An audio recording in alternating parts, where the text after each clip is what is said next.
Hello and good evening, and welcome to the most upsetting night of One Shot Sunday so far, in all likelihood, but also sure to be one of the most special because I am here today joined by just, oh my god, guys, I'm like fangirling over here. Just one of the just most badass groups of role players I've ever had the pleasure of working with.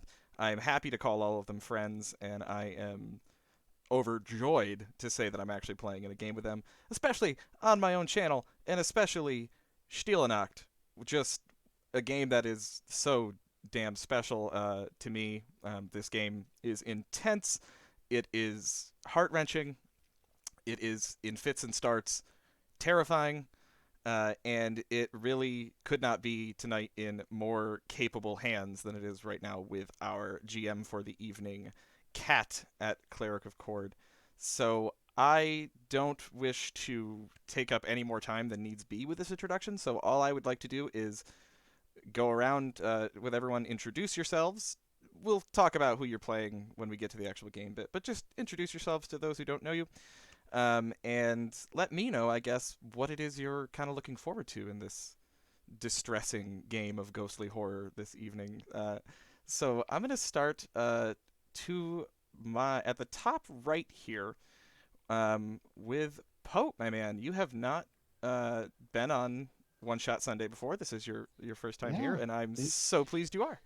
this is the perfect game for me to debut on the channel with. Absolutely perfect. Get into that in a second. Hey everybody, Pope here, PopeWorldBuild on Twitter, PopeWorldBuild on Twitch. I lurk in all your streams. Um, Let me put it this way: this is absolutely perfect, and I'll tell you why. One, close to 3 years to the day was the first time that I really premiered on stream with a regular show, and beforehand, I guested with one person's show here. And then that premiere on a regular show over on ERP, uh, I got to play alongside Kat. So, this just seems like fate decided this is how things should go. And we're dealing with something emotional, something spooky, which seems to be my brand. So this is fantastic. It's good to be with all these wonderful people and all of you guys in chat. I am looking forward to getting into what this game does better than anything else.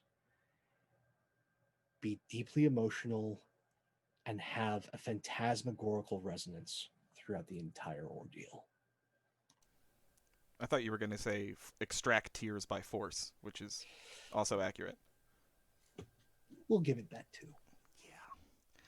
All right, let's pop down below you now to a man I lovingly refer to as the voice of God, Donathan. How you doing? Good evening. Thank you for being here. What's up, and what are you looking Uh, forward to? uh, didn't know that's great. No, I'm really excited to be here. I've gotten to play with everybody here before, except for Colin. But I've seen Colin. I've seen you play games and role play, and I love your role play, and I love all these people. I've gotten to tell some pretty cool stories with them over the years, and I've not played uh, Stille Nacht before, but I've been following the game since it was like originally being designed by Petra, and I've heard all of the crazy cool things that people have talked about it. Everybody has the same sort of response about how kind of it gets underneath your skin. Um, so I'm excited for that. I love that kind of experience. I don't know what to expect, but I can't wait to find out. I'm just really happy to be here. This is the perfect way to sort of celebrate the start of the holiday season for me. Yeah, what better way to celebrate any given holiday than with murder? That's Yeah. If Nat was here, I'm sure he'd say that exact same thing. There's got to be crime involved if there's any festive occasion, right? All right, now let me pop over to my left to. I think I introduced you last time as the polar opposite of a newcomer to the channel. You've been here a few times, and may you continue to be. Hi, Lydia. Thanks for that little addendum there at the end. Yes, I live here. It's nice. It needs occasional dusting, but apart from that, I'm very happy to be back here with Stille Nacht again, and especially now with a little bit more experience with the game under my belt, because I've played it before with some of you as an innocent bystander, and then I ran the game, and now I'm here yet again an innocent bystander, as far as you know, anyway. I know I've seen the allegations, and I'm hurt and offended, but I mean, we're always coming back for more for this game. That just goes to show how much of a masochist we really all are. uh Again, nobody's surprised, right? But it's that nice part of the being forced to feel things and having those tears extracted that we're really here for, and that we really want out of most TTRPG experiences. So having this particular group, knowing that that's the same sort of wavelength for everyone, that should bode well for any therapist looking to make some money here. So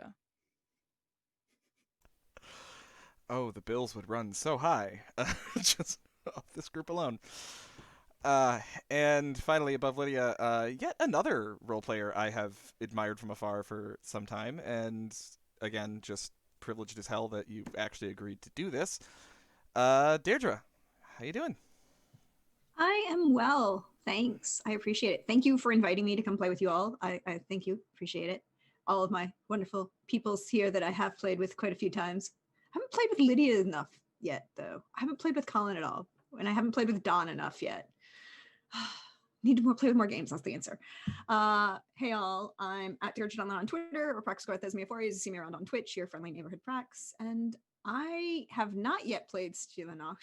I have been kind of stalking this game for a while because I know Petra in a professional manner and may have read a couple of the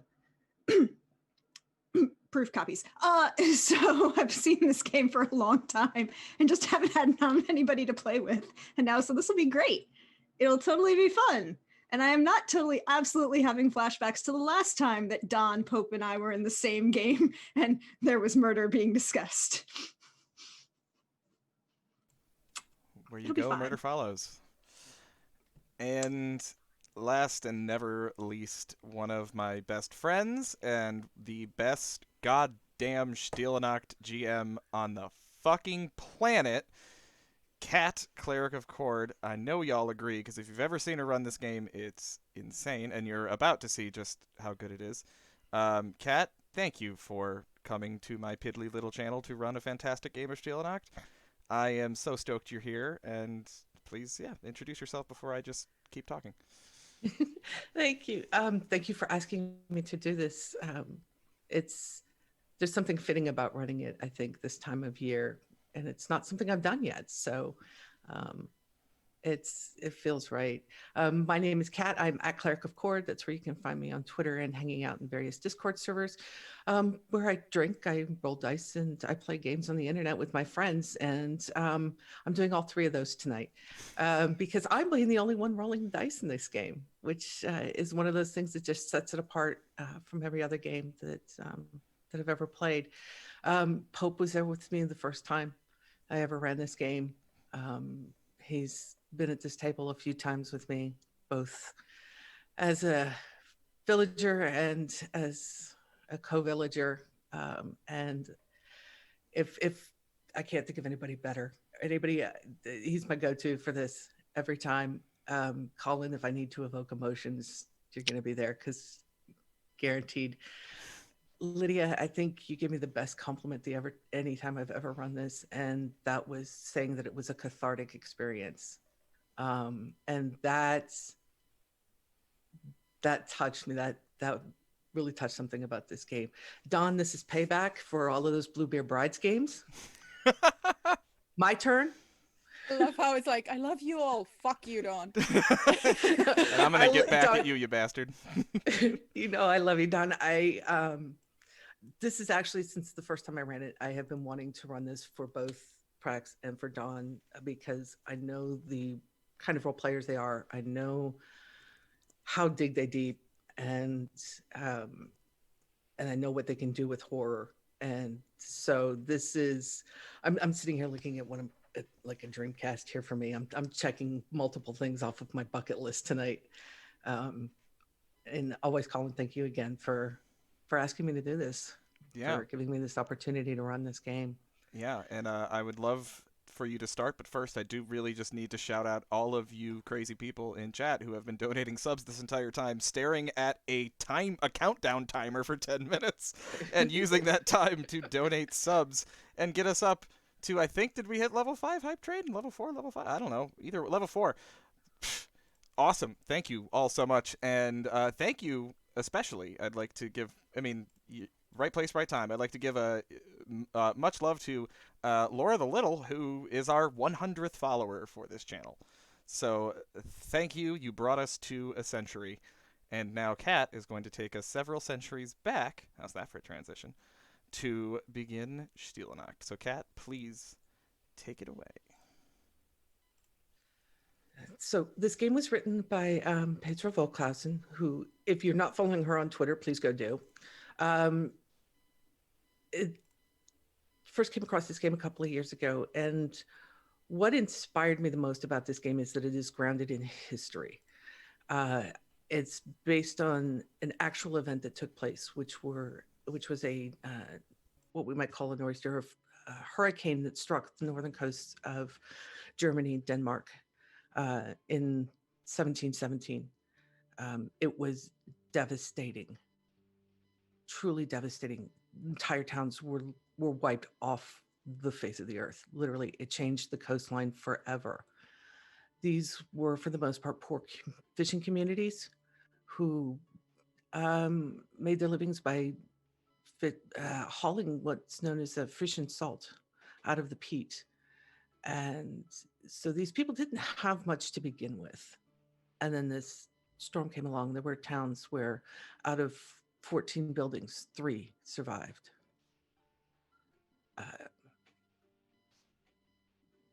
It's that grounding in reality that I think really makes this game special. So to go from that, this game does touch on a lot of emotionally heavy subjects. We are dealing with death. We are dealing with horror, ghostly haunting. There's a flood, hurricane storms, and grief. Those emotions that come from relationships, from people who are either acquainted with each other or know each other very well. And you add in their connection to one person, and one person who has been haunting them, and one of them is a murderer. It gets intense. So please, if you need to take a break, we are using safety tools behind the scenes. We have a lines and veils document that is a living document. We are using X, N, and O, and we'll be checking in with each other regularly behind the scenes. But you as viewers, if you need to step away, please do. We'll be here when you're ready to come back. But take care of yourselves as we play. So the historical background, as written in the game, is the Christmas flood of 1717, which killed over 10,000 people as it hits the coasts of Germany, Denmark, and the Netherlands. In those days, the dikes that were meant to protect the villages and settlements were much smaller and far less sturdy in comparison to what the people in the coast build today. During the first half of December 24th, rough winds swept across the North Sea and its coastal regions, picking up in the afternoon. When they finally died down in the evening, people thought themselves safe. The evening tide had only been slightly higher than usual. Everyone went to bed. Then, shortly after midnight, a hurricane rose in the northwest. As it began to bear down on the coast, it trapped the water of the evening tide and pushed it against the feeble dikes, higher and higher, and even before the morning tide rolled in the early hours of December 25th, the first dikes collapsed while most people were still asleep. Days later, eyewitness accounts spoke of the devastation. As in accounts as translated by Petra, most houses had been torn down or washed away in those areas where the dikes had been demolished, and those that still stood swayed with each wash of the waves. As far as the eye can reach, you saw roofs of houses, beams, boards, rafters, wardrobes, boxes, beds, people, cows, horses, oxen, pigs, grain, and heaps of fruit and hay not yet flailed, all floating around. On some of these heaps, one saw movement and life, and it was people who had looked for safety on the stacks of hay or grain or on beams and planks. Here, one caught sight of frozen mothers with their babies in their arms, spouses tied to each other with ropes. The survivors had saved their lives, but nothing more than that. Their spouses, their parents, sons, daughters, brides, brothers, sisters, friends, and acquaintances were gone. Gone their property, cash, cattle, supplies of peat, and all sorts of food. They stood there miserably like shipwrecked. The priests spoke of the wrath of God, while hunger and sickness claimed many more lives in the weeks and months that followed.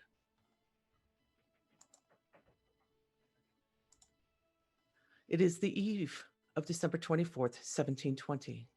Cold and damp comes the wind from the sea, and it ushers in a fog thick enough to cut with a knife that settles around the houses and the muddy streets. Faint light seeps through the windows, but no one moves behind shutters and drawn curtains. Everyone is holding their breath.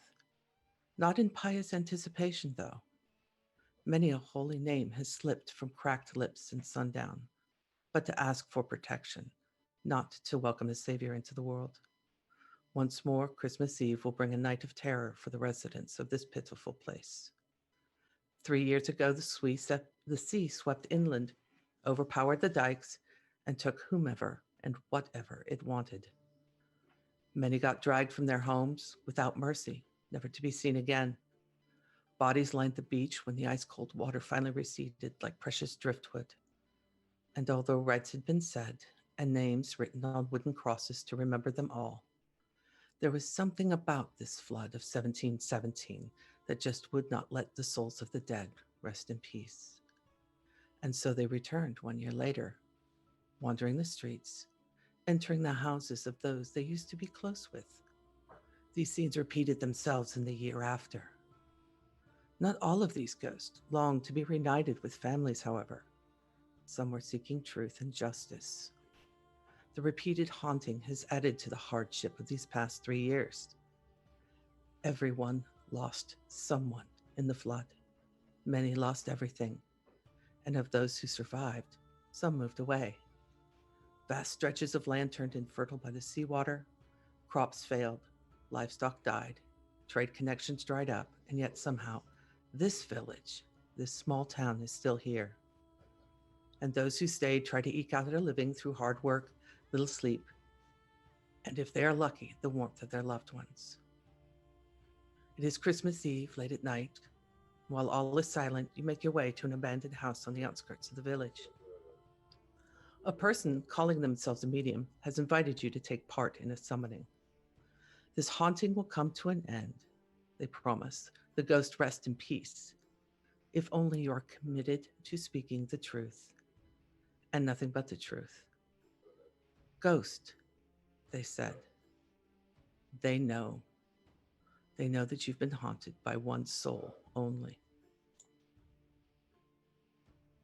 As most of the villagers have retired to their beds awaiting the specters that haunt them and the tolling of the bell from a church that no longer stands, tonight you will see the ghost that has entered your homes uninvited, as it had every year since this night, terrible 3 years ago. Perhaps some of you knew that the others were visited by the same silent specter. Some of you may be surprised to see others here, thinking you were alone, having been the only one visited. Everyone has seen the spirits that walk through the streets crying out, calling the names of their loved ones. The misty shapes where the church once stood, the souls of those whose bodies were never recovered, gathered on hallowed ground, hoping to find peace. One by one, you enter this hut on the outskirts of the small town where you have been invited to meet. The house has stood abandoned since the hurricane 3 years ago, and it survived, though its occupants did not. They perished that night, along with so many others. The main room is clean. There's no dust or debris, as if the family had only left that morning, and then you notice the lumps of frozen salt on the windowsills and over the door lintel. The room is bare, save for a round table with 6 chairs spaced evenly around it. 5 thick white candles are clustered together at the center of the table, encircling a lump of the gray salt.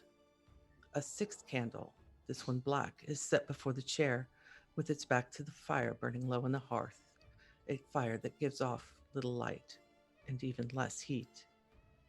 There is no moon. The night is clear and the sea is calm, a sharp contrast to 3 years ago.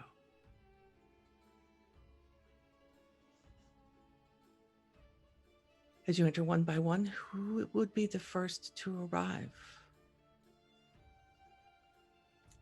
Felix would.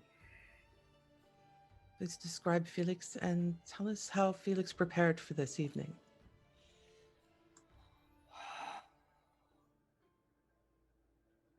He went to the tavern. Did not want to be here. Got a good number of drinks in him, but also remembered where he needed to be. And has managed to leave early enough to stumble his way in. Hanging at the door, his 6'2" frame clinging on with a burly, gnarled hand. Just sort of takes in the room. Eyes narrow at the medium. A setup that he has no idea what it does, but it definitely don't look Christian. And just pushes himself into the room, sways to the nearest chair and takes a seat.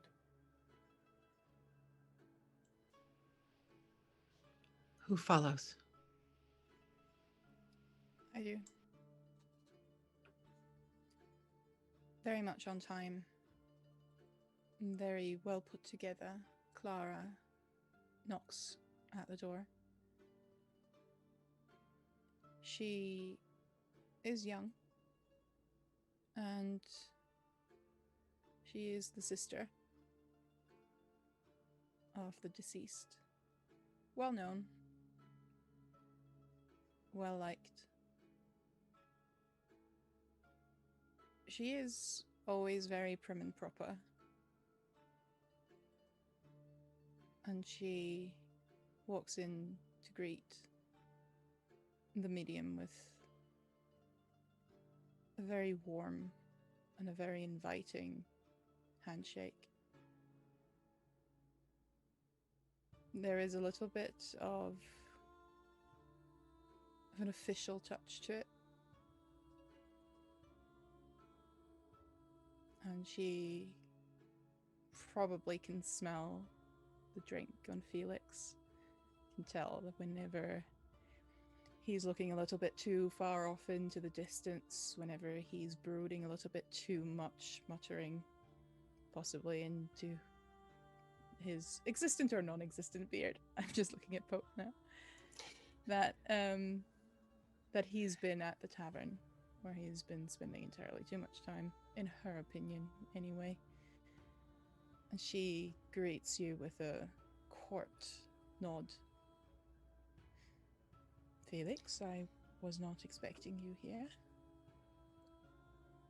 I wasn't expecting you at all. And he just, not getting up, just pulls a chair out. Well, I must say I'm a little bit skeptical towards these, no offense, novel ideas of exorcism, I guess. You're But saying you're not haunted? I'm saying at this point I am willing to give such frivolous ideas a thought or two. I would like to get a full night's rest one of these days. You're haunted. He just pats the table and then like puts his head back into his hands as he is just not happy to be here. She pulls a grimace at his "you're haunted," but sits down. Leaves a chair in between them. Who follows? Jonas. Jonas is 5'11", but broad-shouldered and strong. He's in his mid-20s. He's a strapping-looking young man when he cleans up. I think he's probably been near this little house for a while, maybe since the sun went down. He started his day in the bed of the wife of a farm owner on a farm in which he works, and had to scamper out through the window when he returned early from travels afar. He took with him the farmer's pipe and half-drank bottle of vodka, and made his way to the outskirts of town. Watched the sea, watched the sunset. Doesn't have enough stomach to finish that bottle of vodka himself, but he drinks on it throughout the day, falls asleep, wakes up and remembers what he's to do. He's not looking forward to it. He doesn't want to go.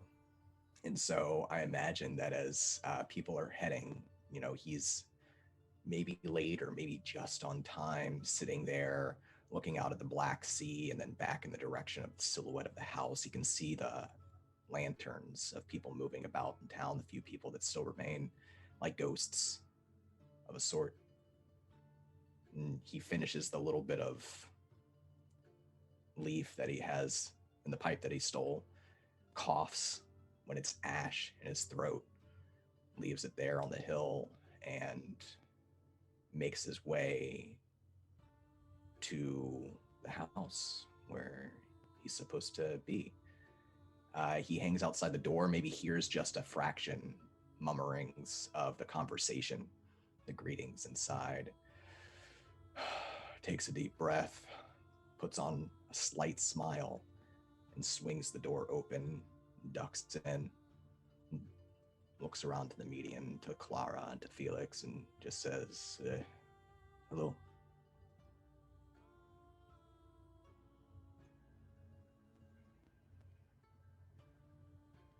Yes.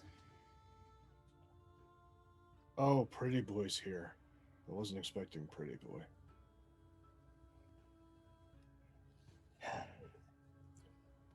Anything I can do to help, I am here. Have a seat.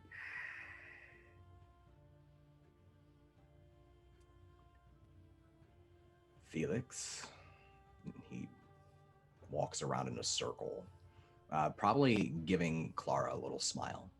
It's a small, warm smile as he avoids crossing Felix's path to find a chair a little further away.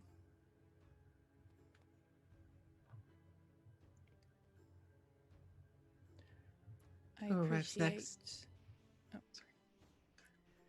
I appreciate that you've come. Well, is this your first time? It looks to the median.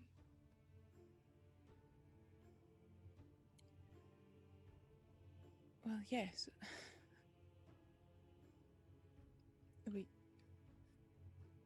We do not normally have to resort to such ritualistic ideas. Well, it's my first time too.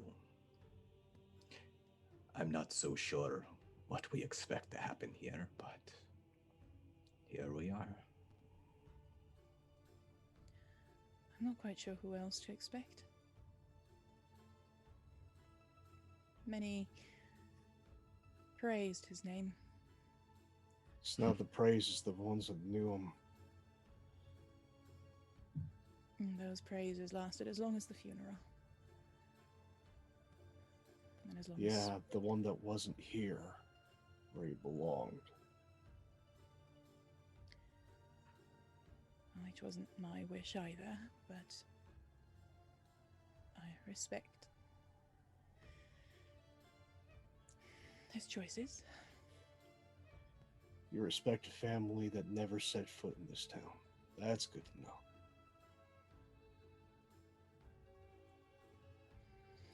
They are very lovely people. They are very busy. Yeah, busy spending money. Where are the other two? There's at least two more chairs.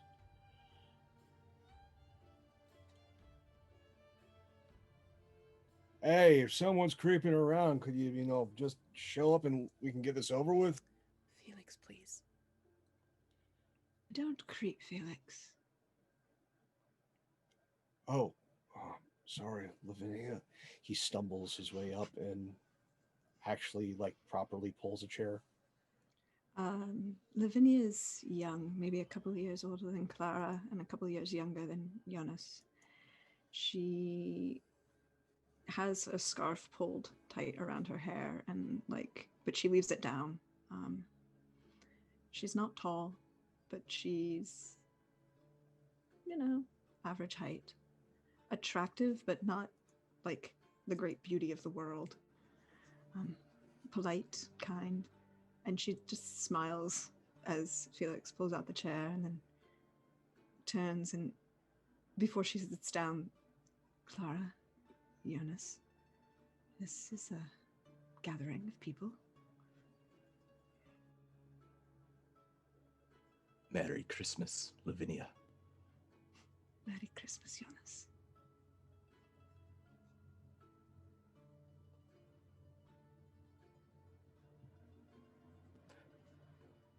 And our final guest. Dr. Akkerman is running late, and he knows that he is, and doesn't particularly care. He doesn't have much time for all of this nonsense. Mediums and spirits, and I don't know, perhaps some tarot cards or a crystal ball, some other smoke and mirrors, candles and incense. It's all utter nonsense to him, but he did agree, and he is someone who prides himself on keeping his appointments, even if he's not always quite on time. And that's what he's been doing all day, keeping appointments. He has been, in modern parlance, hustling for his dinner ever since the flood. With the population of the town diminished, he simply has less patience. And so he's had to take work where he can get it. And on this particular day, that means acting as physician to area livestock, visiting with farmers in the area whose cows have been afflicted with rinderpest, and have called the only physician in the area to investigate the matter. He is hustling to get to this place on time, kind of dashing through the streets. He has his coat, his hat, and his briefcase with his physician's tools. He is a older gentleman. He's in his mid-40s, but he looks much older than that. Time hasn't been kind to Dr. Akkerman. The wrinkles run much deeper than they should. Big channels across his face. His hair has gone completely stark white just in the last few years, ever since he lost his wife in the flood. he hasn't quite been the same. And his hair, which was sort of salt and pepper, has turned into this shock of white that he sloppily combs back, but always sticks up in great kind of greasy clumps at the back. Wears small frame glasses. He's allowed himself to grow a beard, something he never would have deigned to do before. And a man who once prided himself on being very done up and put together is a bit of a mess right now, as he's just spent all afternoon on a farm. His shoes are covered in mud. He has mud and rainwater that's spackled the back of his coat. He looks a bit of a mess, and as he reaches the hut, he hustles and then stops before he opens the door and scrapes off some of the dirt, tries to make himself look presentable, adjusts his collar, straightens his vest, and try to present himself with some air of dignity at this most ridiculous of occasions. He takes a deep breath, straightens himself, and opens the door into the hut. Oh. Hello. Of course it'd be you. And of course you'd be holding us all up. Come on in, Doc. Good evening, Dr. Akkerman. I'm so happy you could make it. Klara, it's been some time. Good to see you. Yes. Preparations, you know. My parents sent their apologies. They could not make it. And there is that little hesitation in her voice that suggests very clearly it's not that they couldn't make it. Yes, well, I accept, and thank you, Klara. May I? Of course, you've met these. You've met Jonas before. He's a little bit outside of the town usually these days. Jonas, yes. Yes, I believe I have. How are you, son? I'm doing as well as I think I could be, Dr. Akkerman. Aren't we all? Lavinia, is it? Doctor, it's kind to see you again. You as well, dear. Do you mind if I sit next to you? But of course. And Felix. And he leaves it at that. Puts his briefcase down. Sits down and takes his coat off, puts it on the back of the chair. Right. Shall we get to business then? As you take your seat, the medium, who is dressed plainly in a dark coat, waistcoat, and breeches with just a pale linen shirt. There's a heavy riding cloak hanging on a hook near the fireplace. This is Martin. He's a quiet man of advanced years. His iron gray hair is worn loose to the shoulders. He's clean-shaven, his thin, tight lips and dark eyes sunk deep into the lines of his face. He arrived in town just a few days ago, finding you all individually, seeking you out for a moment of private conversation to invite you here tonight. You thought him possibly a scholar or a man of God, a learned man, certainly. And he knew of the ghostly hauntings that you've endured for these past 2 years on the late hours of Christmas Eve. His frail appearance is belied by his quick step and his strong handshake as he greets you. And tonight, he waits patiently, watching as you enter and take your seats. Tapping out his pipe, he takes his own seat, the one with the black candle and the book in front of it, his back to the fire. And his eyes meet yours, one by one, as his gaze moves around the table. His deep voice is kind as he speaks, but the warning is clear. You were all asked here tonight to bring to an end what has been an unnecessarily prolonged ordeal. I know that you have been visited by the same spirit. Someone who died a terrible death 3 years ago, almost to the hour. But it wasn't the flood that killed him. All of you were close by in this poor soul's final hours. And what each of you did, I do not know yet. But tonight we shall find out. Honesty is your only way out. You will suffer tonight. You may even die. But if you do, it is with a chance for redemption. And then holding out his hands, he nods, indicating that you should all join your hands. And as the circle completes, the flames flicker to life on each candle, and his eyes close. You can hear the echoes of the storm from that night 3 years ago. There's a cold, damp breeze, and the smell of the sea fills the room.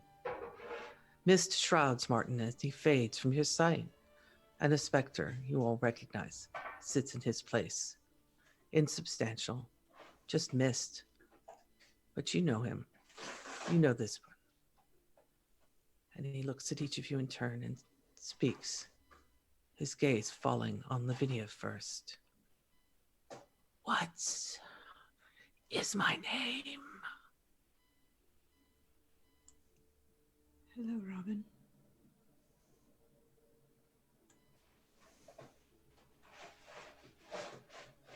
The head turns to Felix. How old was I at the time of my death? You were 19, friend. Young. Robin.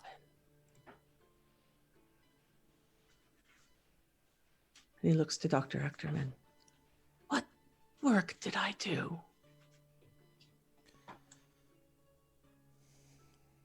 You were to be a physician, like myself. You were training at university, studying medicine. A student. Yes. His gaze moves to Klara. Where was my body found?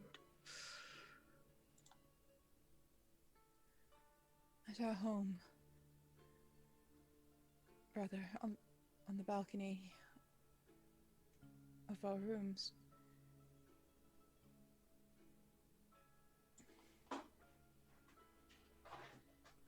Brother? Brother. Sister. And he turns to Jonas. And where was my body laid to rest?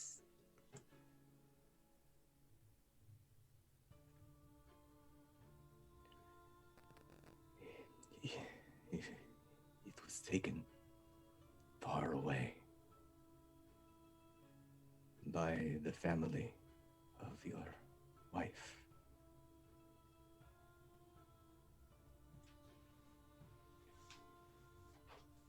A wife. Young to have a wife. I died 3 years ago. My soul finds no rest. And I drift aimlessly in the dark. Year after year, I am pulled back here.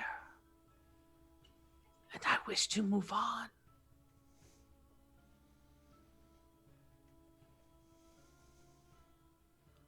Are you here to help me find out how I died so that I may rest in peace? Yes.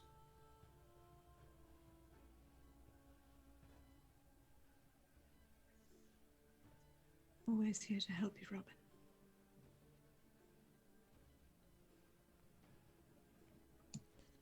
Yes. Sister? Of course. I hate to see you like this.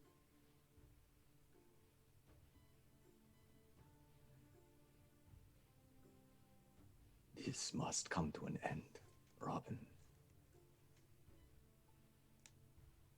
Yes. Must come to an end.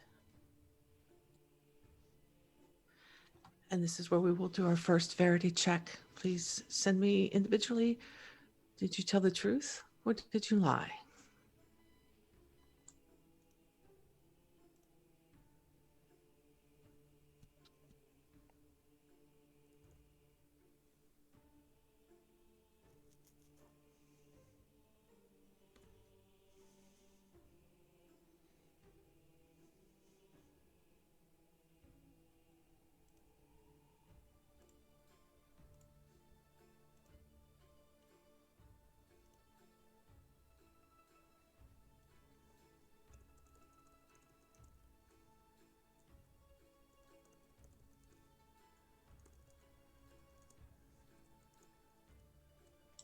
I'm still missing one.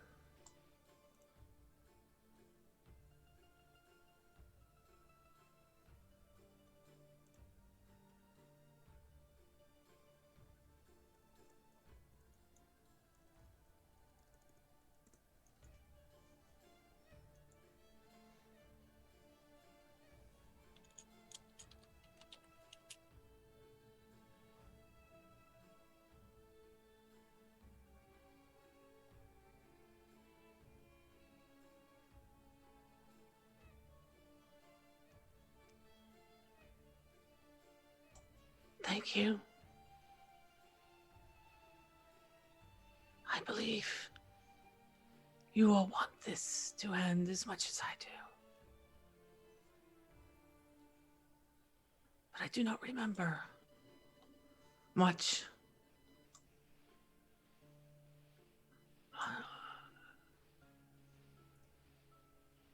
Felix. You're Felix, yes. Yes. On the morning of my last day of Earth, I was walking through the town square to visit someone. Why did our paths cross? Well, I heard you were finally back in town after going off to become a doctor. And I wanted to see you, old friend.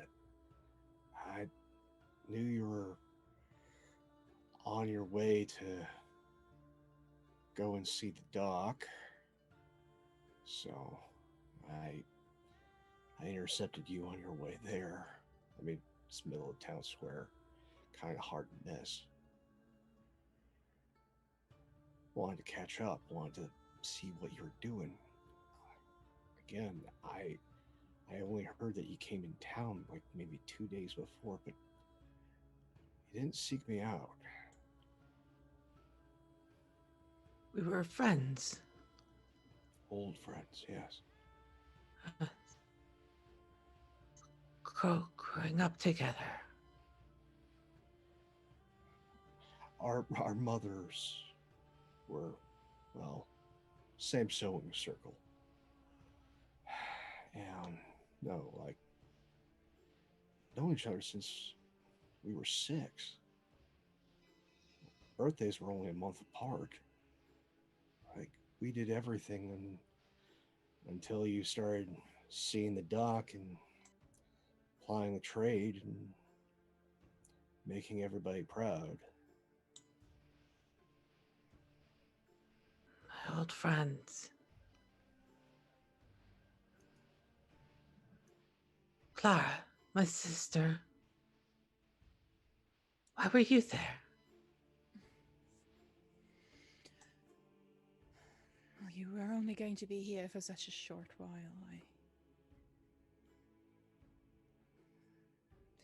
Feels like an eternity ago.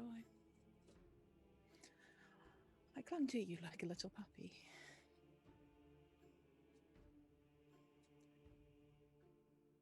I had a little bit of business to attend to. Get the groceries, drop off a few letters, invitations to the dinner. That was supposed to be happening on Christmas Day, but, well, truth be told, I just wanted to spend as much time with you as I could before you would leave me again. My little sister.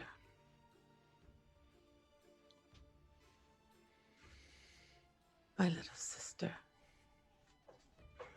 Lavinia, why were you and Klara ignoring each other?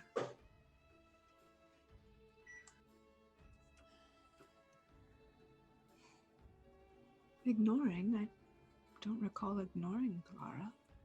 I might not have seen her. Well, you only had eyes for Robin. I guess it stands to reason. And she kind of half laughs at that and glances slightly away. That's one interpretation.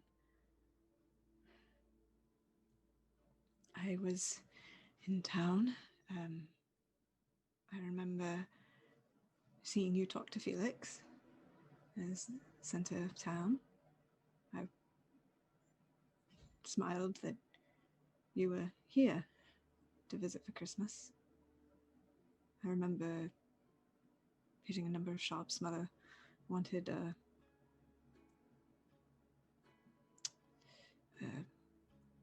stupid new platter for dinner, for Christmas dinner. The one in the window at the Audens had little roses on it. I remember thinking I would see you later and I would talk to everyone later.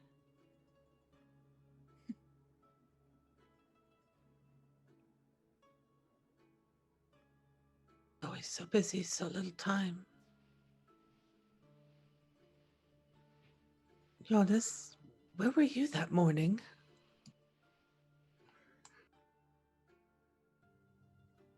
I was with you, Robin, staying in your home. We traveled together from school. Can you remember? Do you remember university?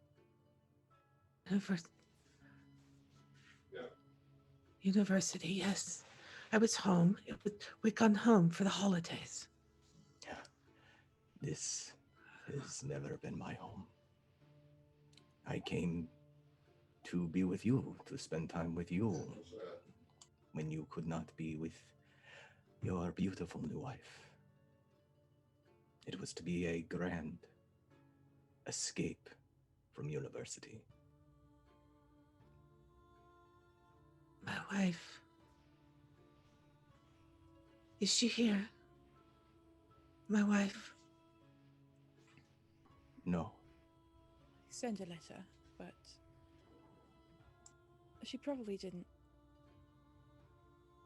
receive it, or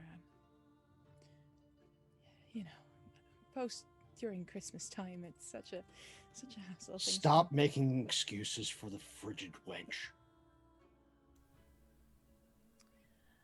She's not a wench. She's Mind a your very mouth. lovely woman.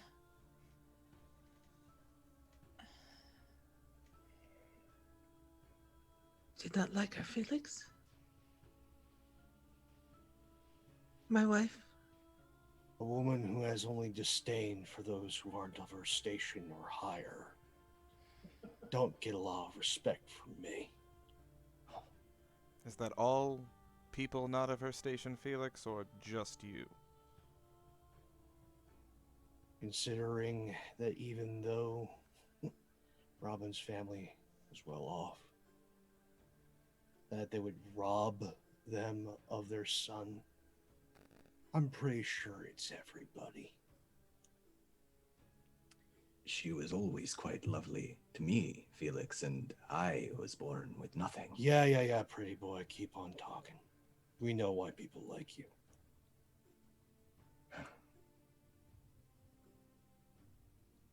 Dr. Akkerman, why was I coming to speak with you? You were my pupil, Robin. In a manner of speaking. You, of course, had your university education at Leiden. I was very proud of you.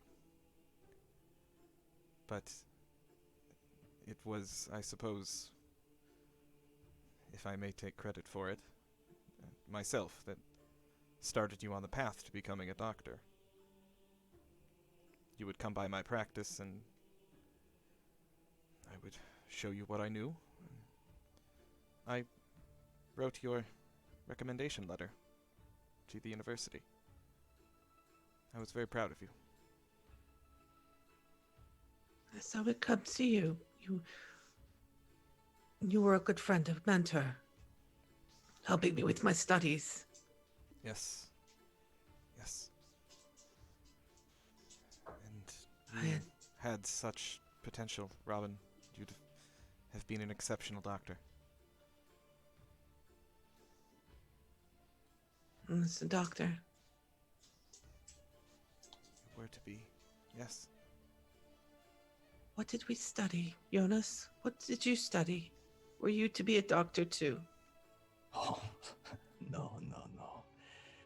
I studied the finer arts, drama.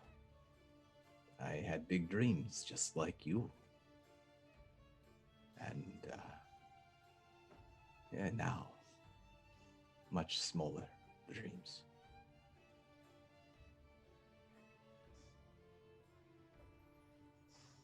Lavinia, is it true what Klara says?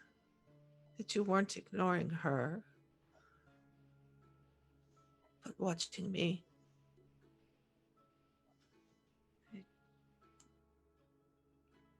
Do not ignore Klara if I see her.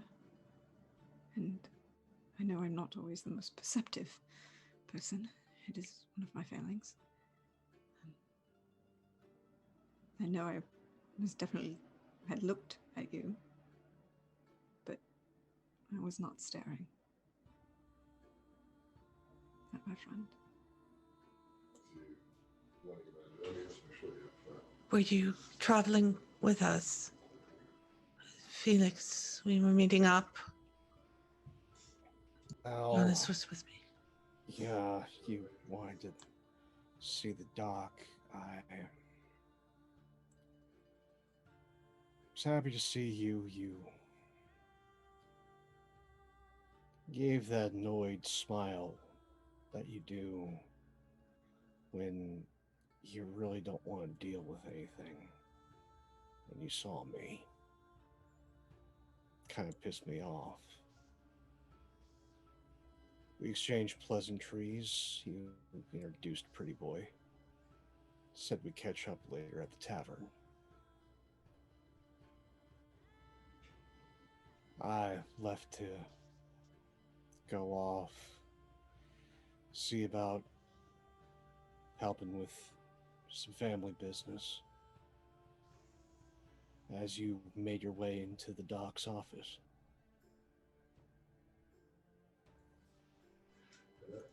And dear Klara, my little sister, always tagging along. Yes.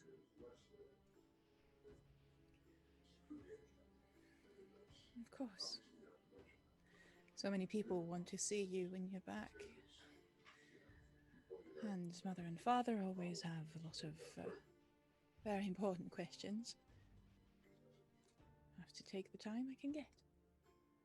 Steal the moments here and there. Were you ignoring Lavinia?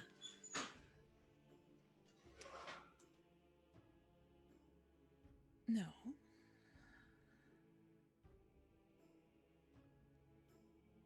I was careful on your behalf. Yes.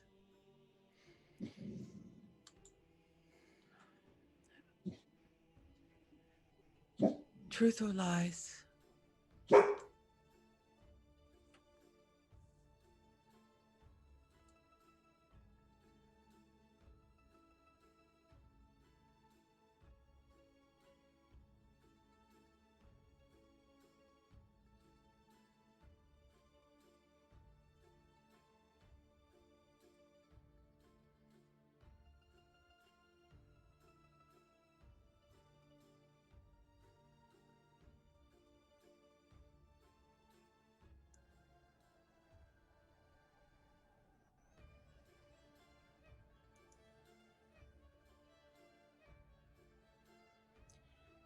looking around.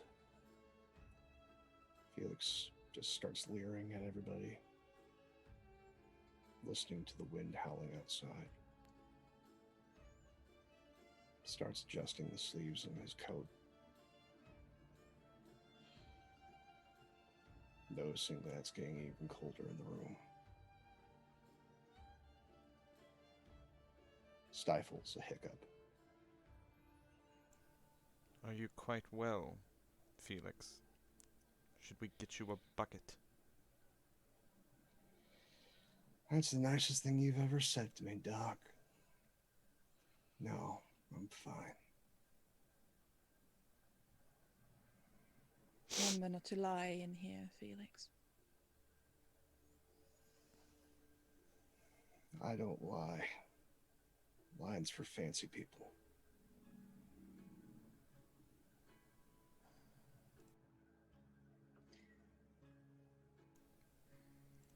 I guess we've arrived at that point where common courtesy is perceived as lies by you. You have changed. Yeah, well, losing everything does that. Were you this unpleasant the day he died, Felix? No, I was quite jolly. Quite jolly until you tried to secret away your not son from everybody else. How is your family, Felix? Dead. And- oh.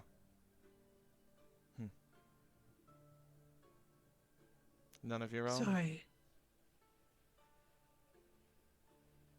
No wife on the way? I'm an honest man, Doc. I know who I am. And I don't want any woman to have to suffer through me.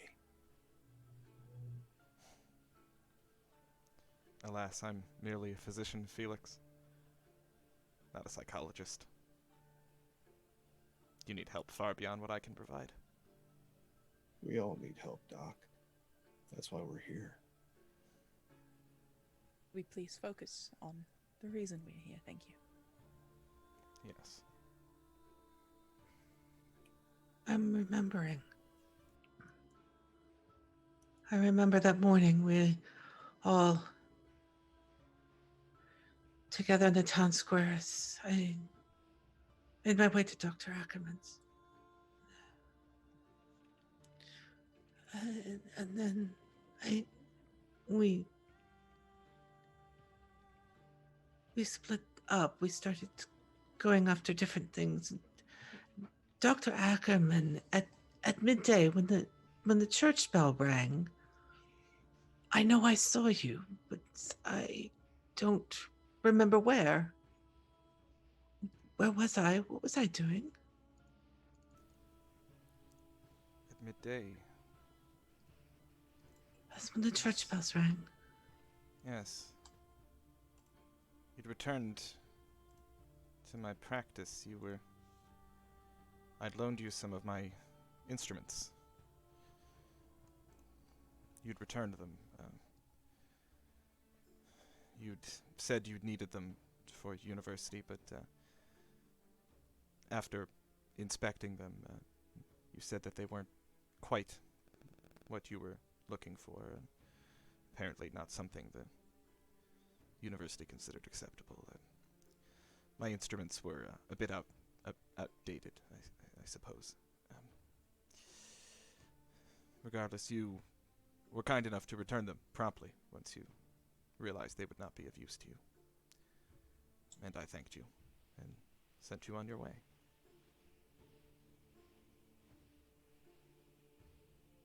So it was at midday that I left your office.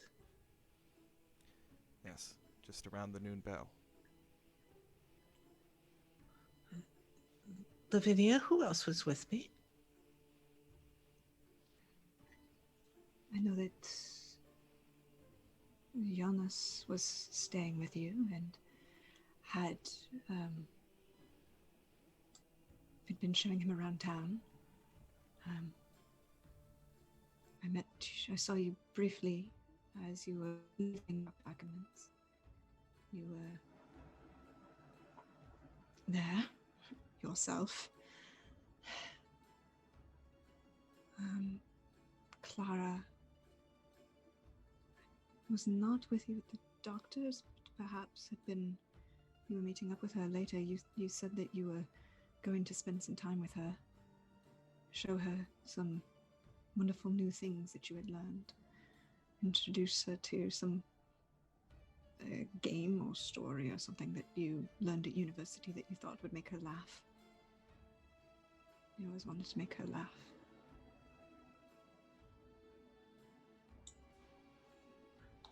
Jonas, it was noisy there in the square by the doctors. Why was it so noisy? All of the people celebrating Christmas and a brighter Christmas in this town, for you had returned from university. In this town that you're from, Robin, there's not a lot to celebrate here. But I was amazed when I walked down the streets at your side. Everyone you introduced me to, they treated you like you were a returning hero. Spark of hope. Candle in the dark. Everyone here had such high hopes for you. It seemed a little ludicrous to me, but I knew you. Unlike anyone else, I knew you. And how you were brilliant, but imperfect. Like all people. And why were you hiding, young man? By the town square, I saw you from my window that day. It was crowded, it was noisy, but you weren't there. You were off the square, around a corner, hiding. What were you doing, young man?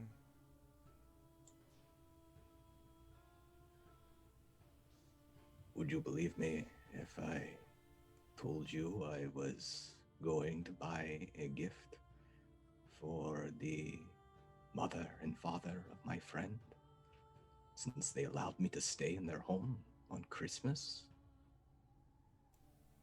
I wasn't hiding. What was it then? If not hiding, it was... Would you prefer another word? Sneaking? Skulking? Catching my breath.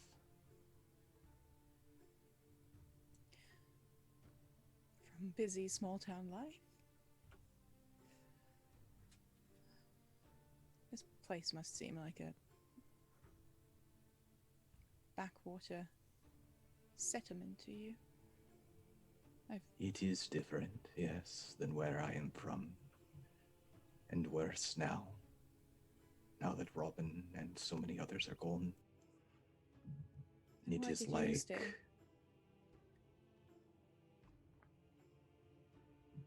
I don't have anywhere else to go. No family. No money. No dream. At least here, I had history. My little sister, always tagging along. But you had to run home. Why did you run? Why did you have to run home? Well, Mother asked me not to tell you. And I've never been a great cook, as you know, and less of a baker even, but I remember the burnt porridge. and you ate it anyway. I'll never forget. But, well, we, of course, remembered your love for gingerbread. Mother had obtained a little drawing of the university building over in Leiden. We were going to try and make it out of gingerbread. It seems so silly now, but it was always very, very clear how much that place meant to you. How even a few days back home well, in the past, I guess, for you, you always talked so glowingly and so admiringly about the people, your colleagues, your professors, the wealth of knowledge and progress that you encountered there, and we thought it would be a nice touch to gift you with something special. Yes. It looked nice. Yeah. It looked nice. I wish you could have seen it. Did I not?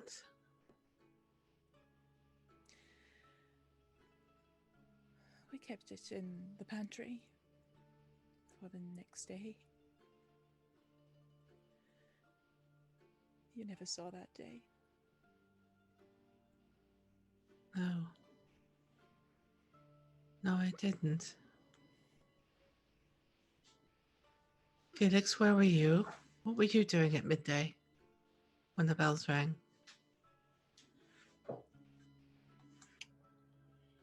Well, I wasn't far off.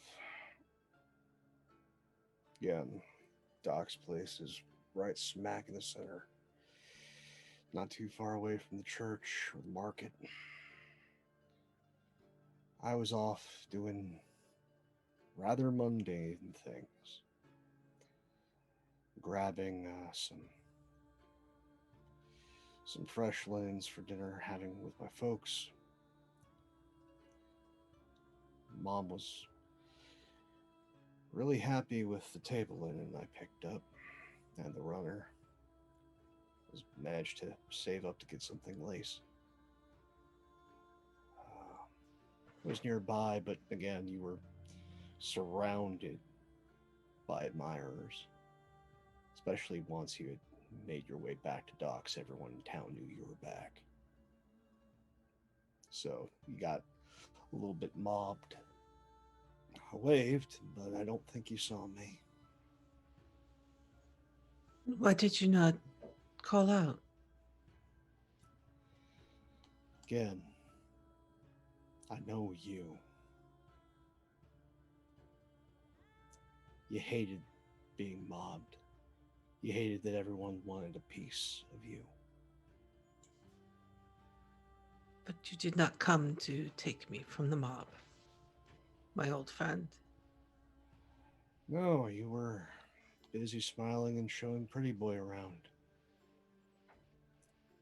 And of course, you were wearing that rather gaudy ring, seeing as how you got married. Not everyone knowing that you did, or getting invited.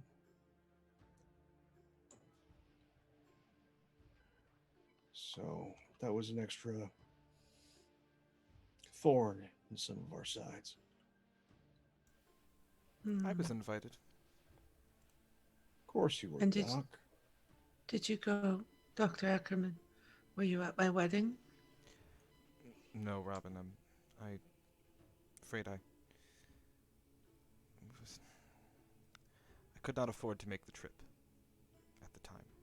It's a bit of a journey from here to Leiden.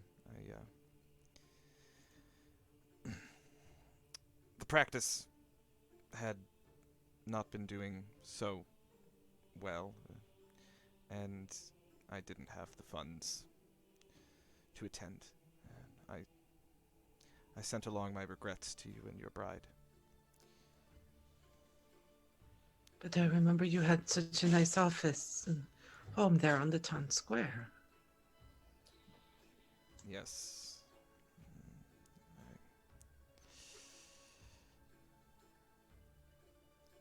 Come on, Doc. Do you really want me to remind him? What are you speaking of? You made plenty of money.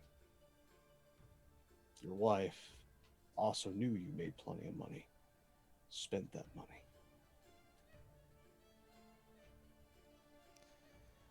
Yes. Well, not a problem I have anymore. I'm sorry I couldn't attend your wedding, Robin.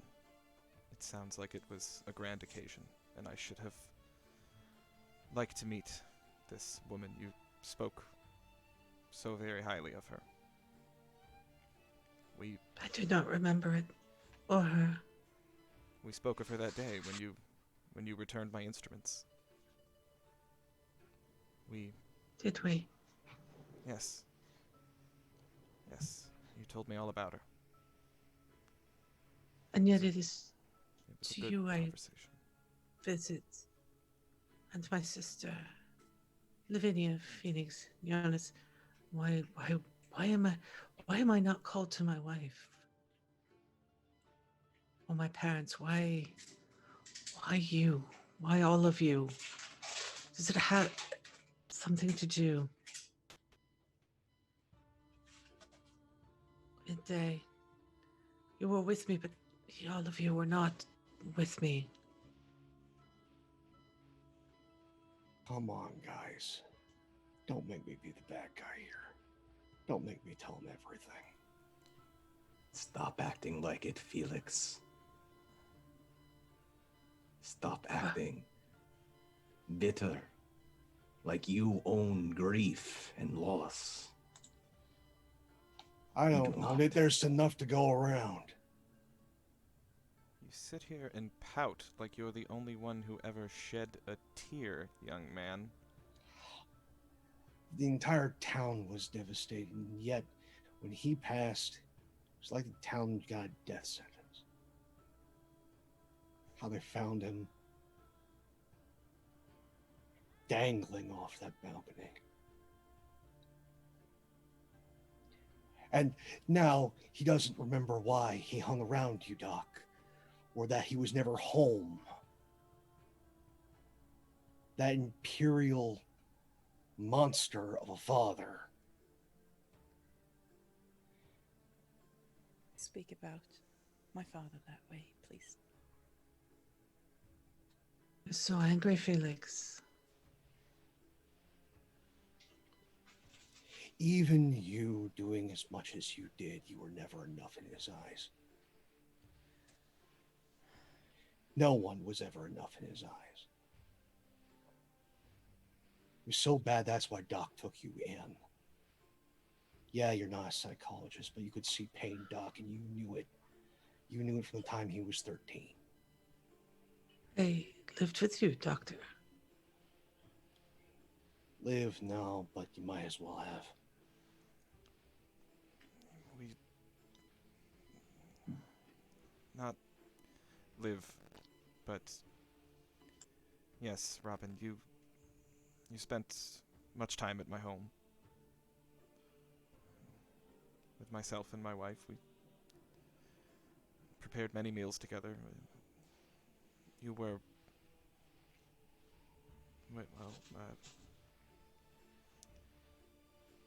my wife, God rest her,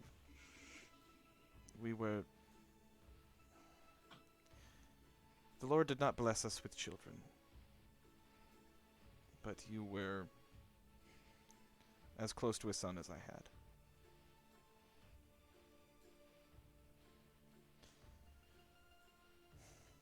Klara, is this true? Did you know? I suppose there is some merit to this statement, yes. Our parents are no monsters. They have a lot to do. Business is taxing. Father is very busy and is dealing with a lot of grief and a lot of responsibilities. Always has. You know that.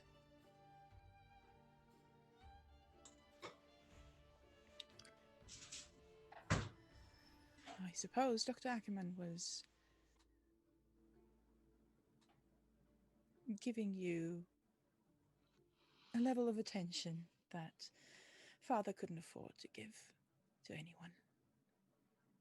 And I'm very happy. I was very happy for you that you found this calling. That you found a way to live that made you happy. Enlighten. Klara, come now. I mean no disrespect to your father, but he never believed in the boy. He didn't support Robin the way that Robin needed to be supported. He was a brilliant young man, and your father wanted him to be a salt merchant? There was so much more to him than that, and you know there was.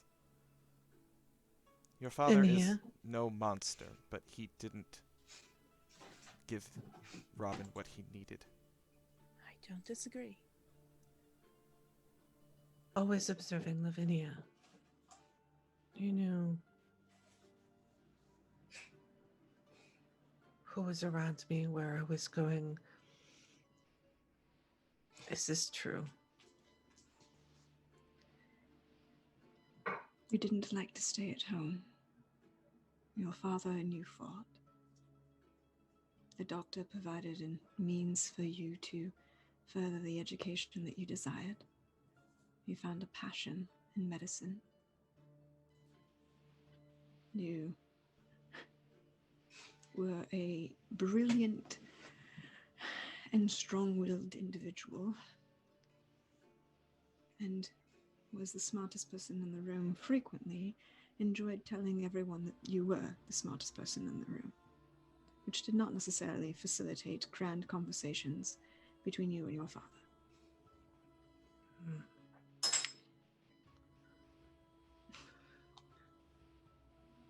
I wish I remembered. I returned the instruments to Dr. Akkerman. Notice you were off buying a gift. Felix, you were avoiding me. Klara had gone home to make a gingerbread. University.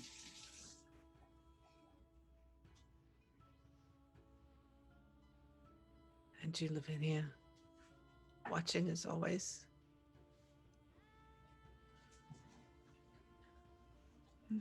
There to provide help as you needed. I remember watching you on the town as everyone greeted you, and you smiled at them, but it didn't reach your eyes. Felix was right.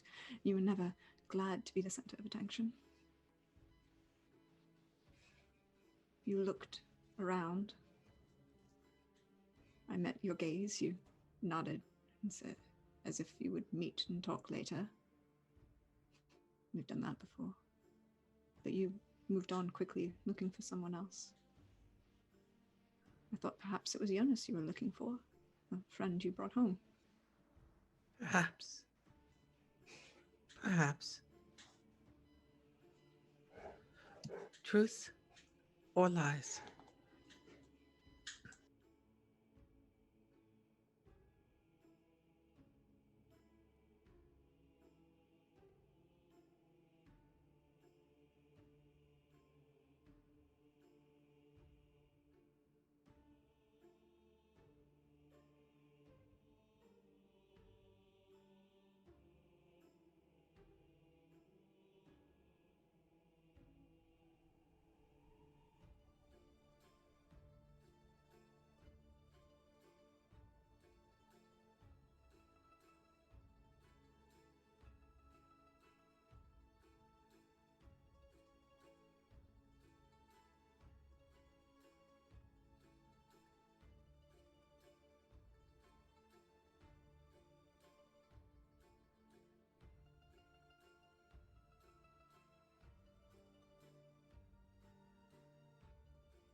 Robin, looking much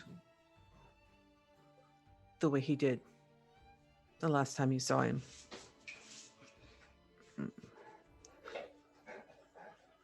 Young. Pale, though. But he is as you remember him. And he is as you have seen him, as solid as you have seen him on Christmas Eve when he comes to visit you.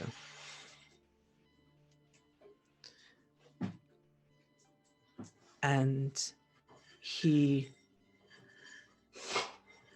smiles as the memories begin to return. And then his face grows cold. And the eyes harden.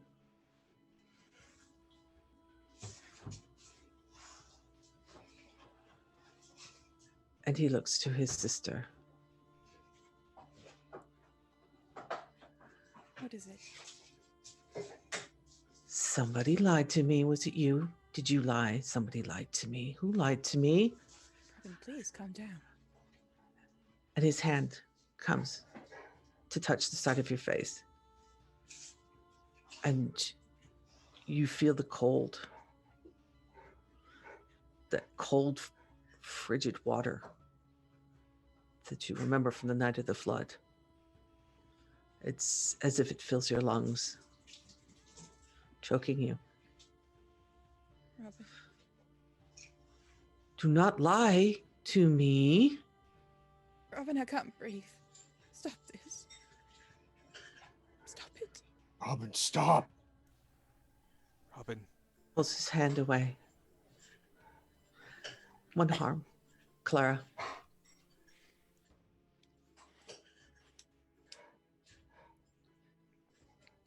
I want my peace. Do not lie to me. Are you not my friends, my family? Do you not want it as much as I do? Of course we do, Robin. We want peace too. That is why we are here. These people loved you. You loved them. Then why are you lying to me?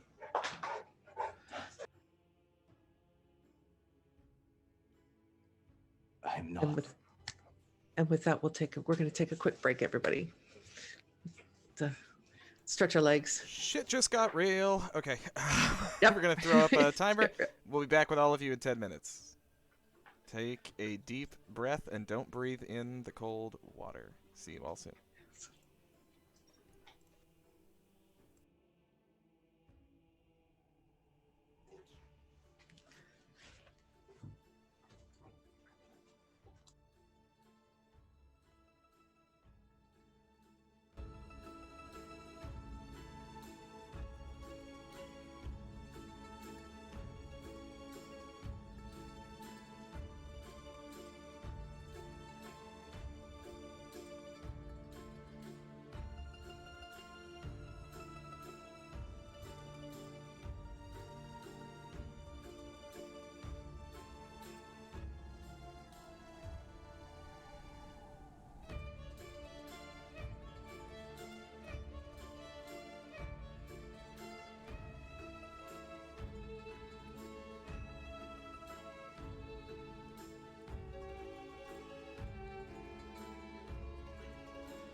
All right, we are back, and I see absolutely no reason to waste any time talking about anything other than this game, so Kat, please take it away.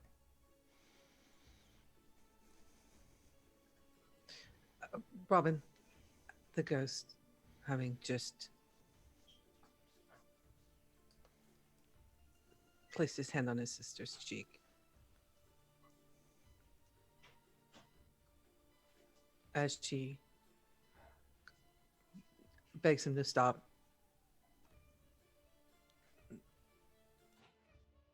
he sits back down. And you're not even sure where the medium has gone, Martin. It's as if his presence has been subsumed by the presence of Robin. Klara is still coughing and hyperventilating. There was a moment when she pushed the chair back to get away from Robin and then thought better of it and stayed within the circle. But her eyes are a lot more fearful, and there's a little bit of that composure cracked as she can barely look at him.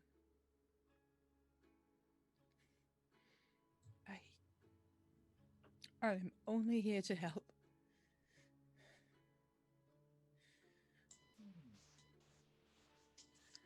I know, sister, but somebody has lied.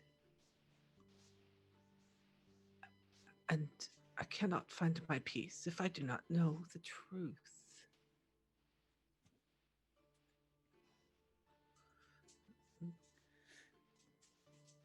Well,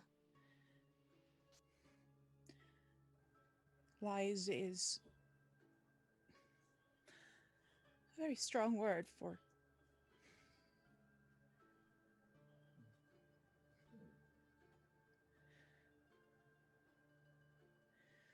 you never cared much for the truth. During your lifetime, did you? Did I? You certainly never cared for promises kept.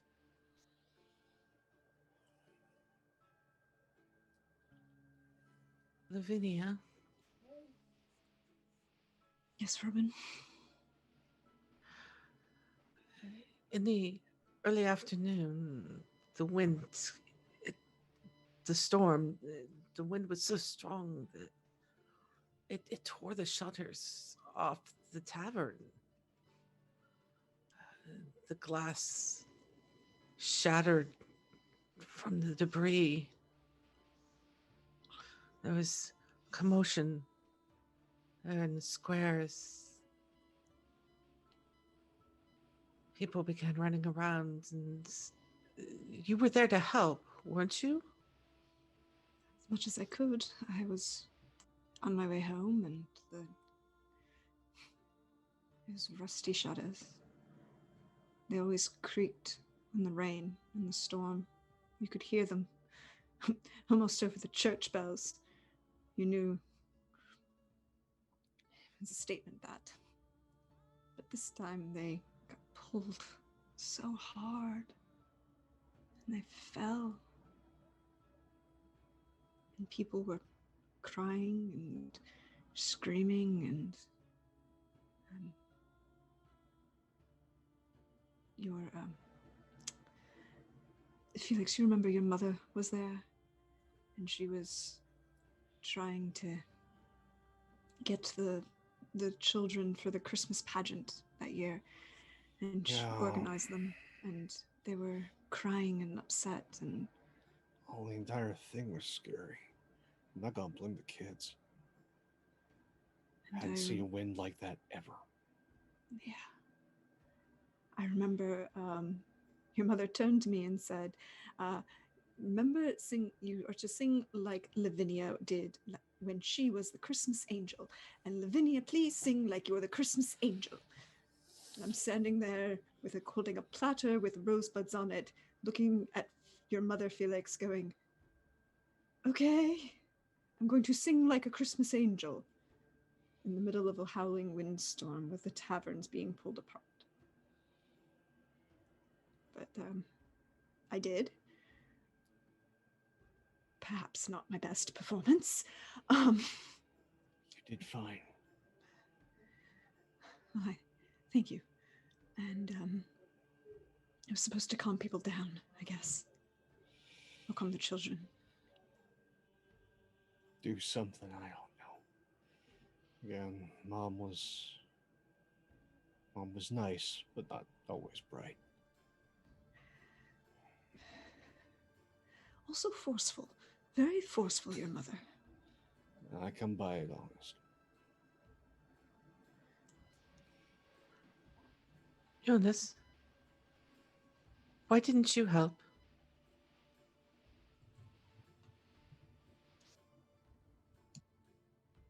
I not from, or at least at the time, I was not from your town. I did not know the people, the business. I remember Lavinia singing, though. I thought, that is very strange in the middle of a storm to sing.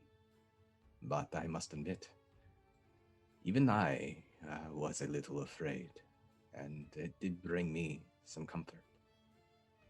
I suppose I should have helped, but I did not. I was injured. Dr. Akkerman, how did I get hurt?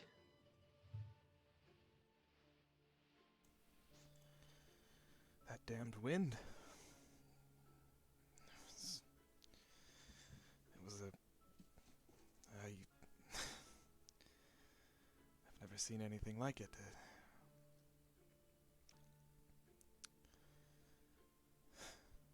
A barrel flew up off the street and shattered my window.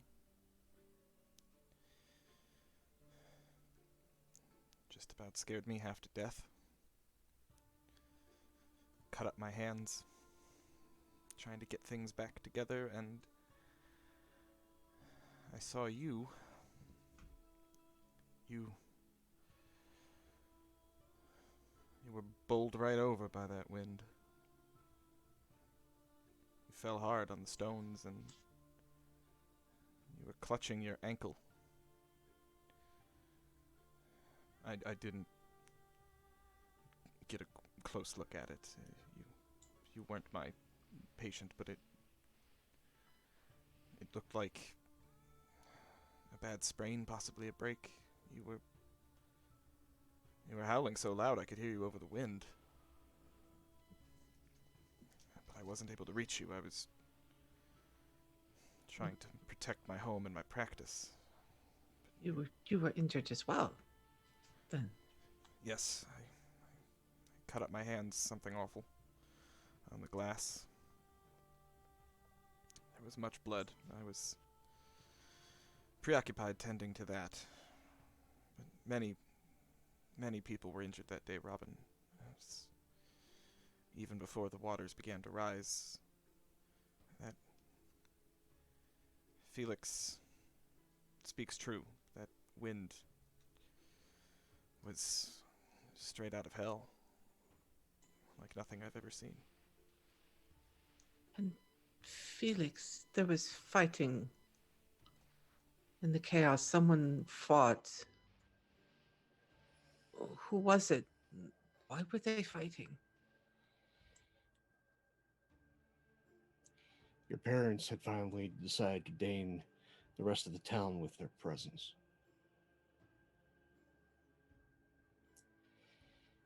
And, well, you as the golden child get more attention than your father. You had a fight right there in the tavern. You were leaving when the wind checked you and you fell. Surely they had come down to help. No, This, Maybe your mom, but your father was there to try and take the shine off of you.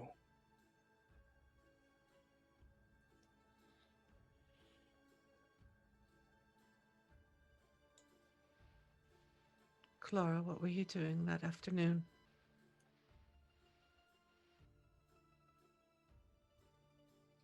I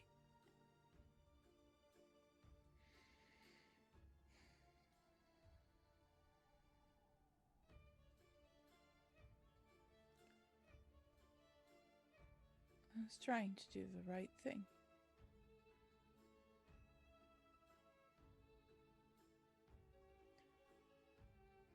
And she takes a crumpled up old letter out of a pocket with shaking hands.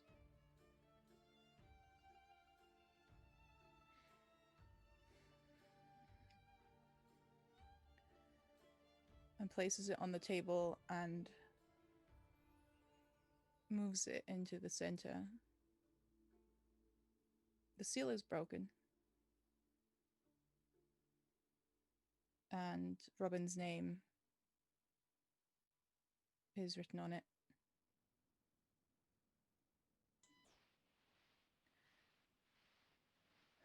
I was trying to do the right thing. For you. For the family.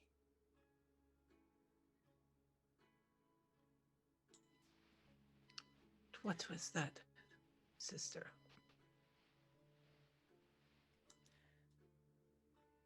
Stop you from making a mistake.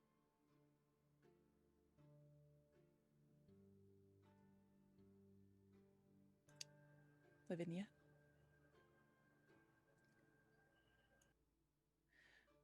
Watching from afar, I saw you slip that into his pocket. To speak truthfully, as we have promised,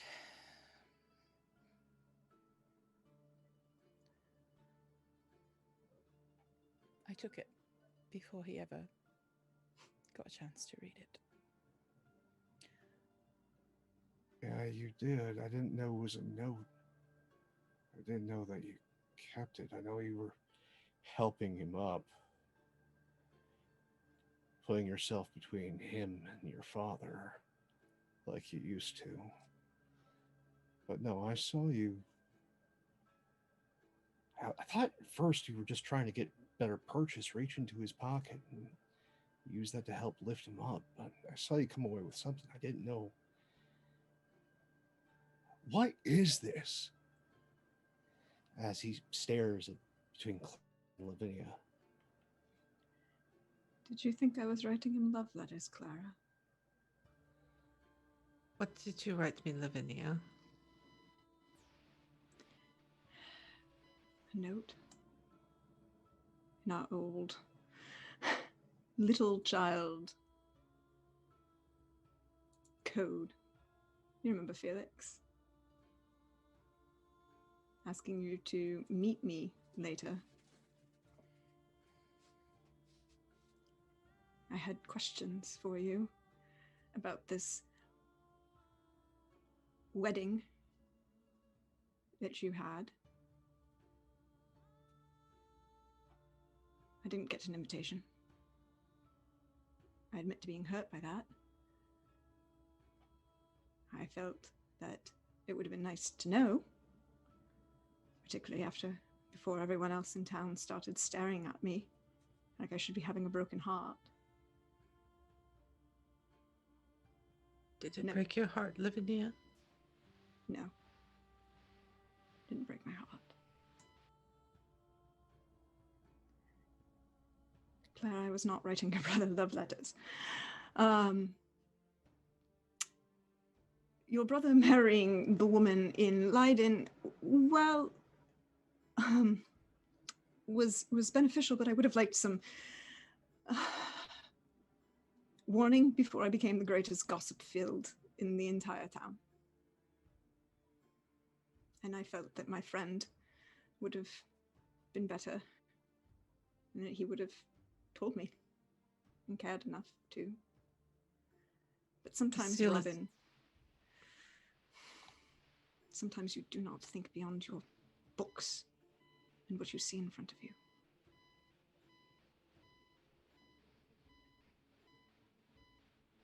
My books are my future. The seal is broken on the letter, Klara. Did you read it? Yes, I did. I couldn't quite decipher it. I always wondered if you'd ever figured it out.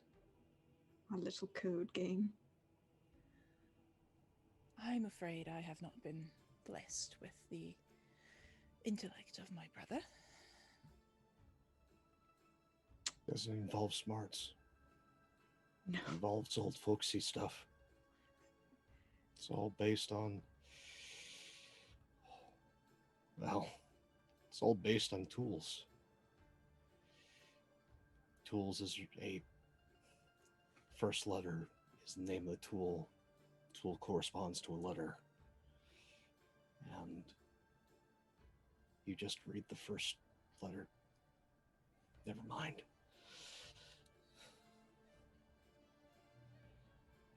I think that I know why, Robin. It is that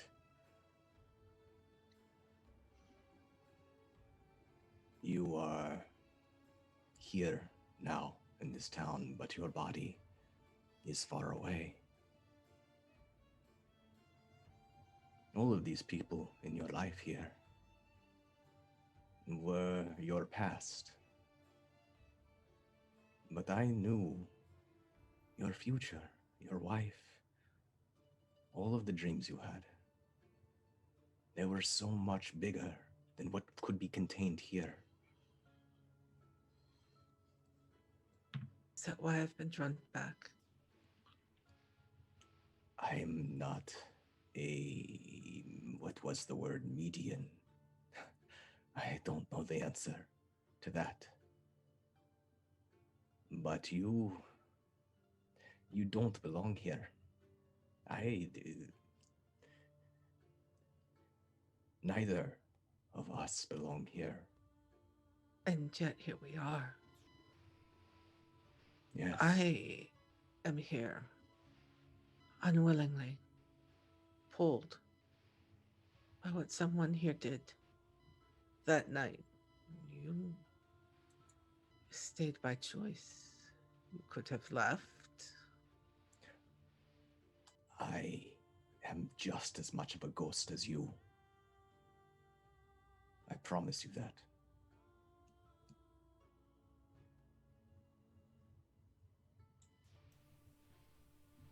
Truth or lies?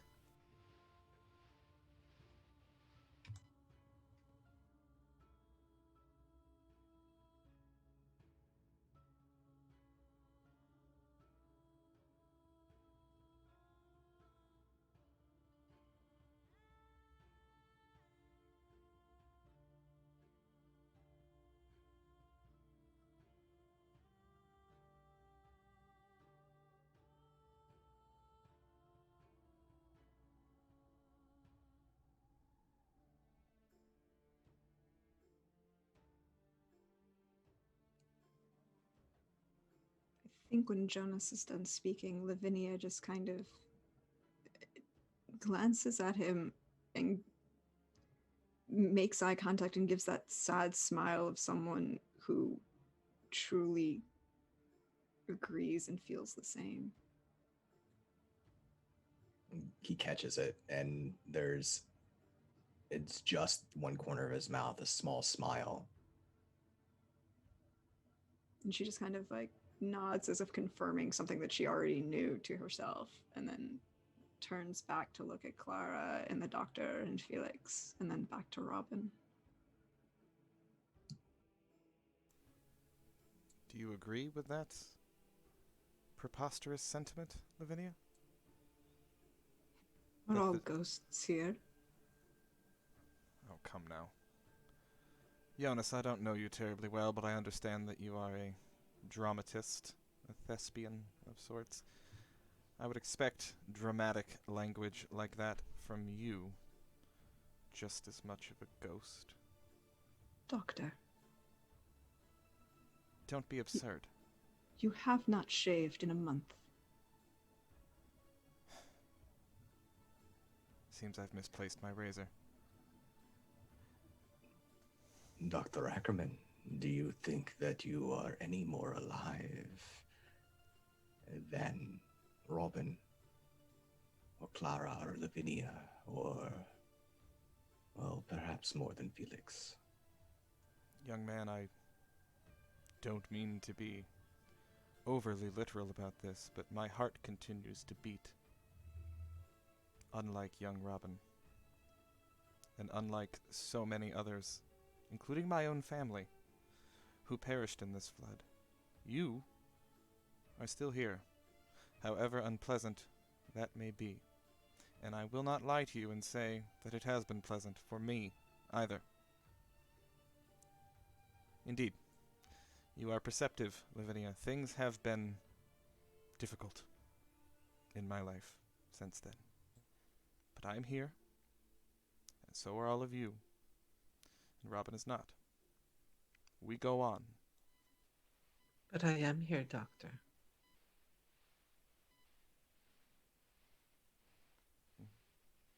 Dr. Ackerman sits back in his seat because And I cannot go on. that got really real for him. And he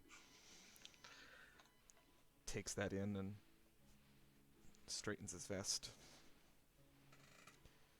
Yes, you Do you are believe here, Robin. my presence to be a trick, Doctor?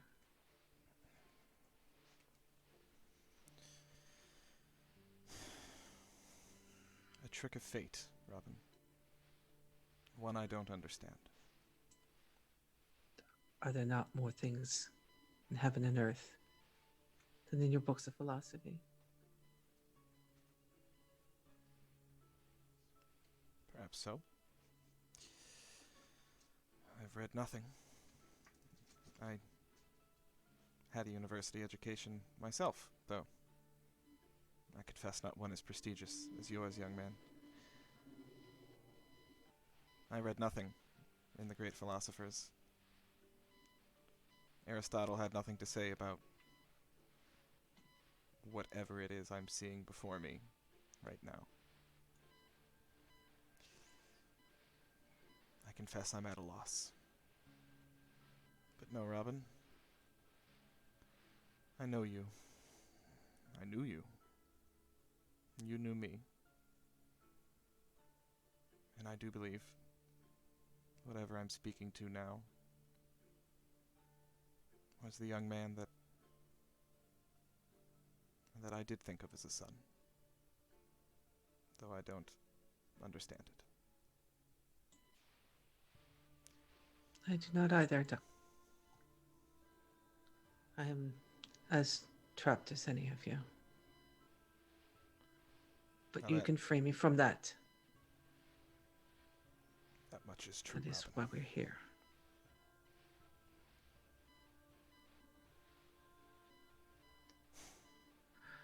I have regained my memories, for the most part, and coming clearer, stronger. And we've filled the memory tracker with And your tell me truths. one thing, brother, if you remember, because I have been asking myself that question for the last 3 years. What is that, sister? You say you returned to the house to save me, not knowing that we had made it to the mill well in time. It is quite a special twisting knife in your heart when a whole town keeps reminding you of the bravery of your brother that died to save you.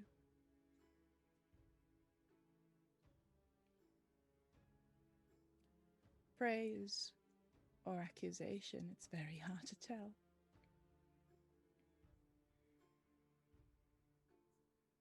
But who did you return for that night? I don't know.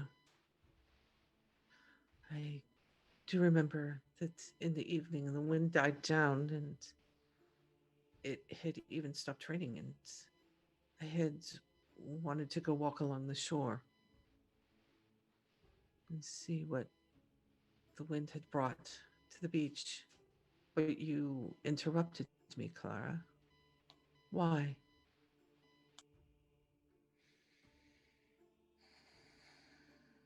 To speak to you, just to you, not with Father present.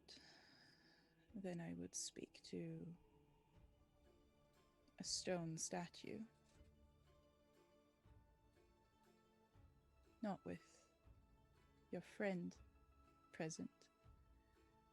Because then I would be speaking to an infatuated teenager.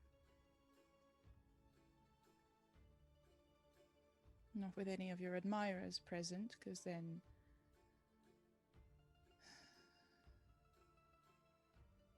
I'd be looking at a person that is so desperately trying to get away with nobody else noticing. Might as well speak to a frightened little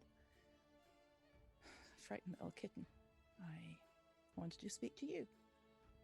How I remembered you. What was it you wanted to speak to me about? Broken sister. promises.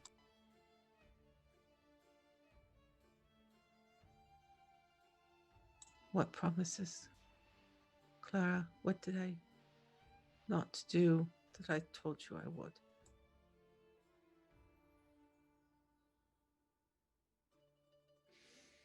You told me you'd get me out of here. You'd find a little place in Leiden. You'd find a place where I could work.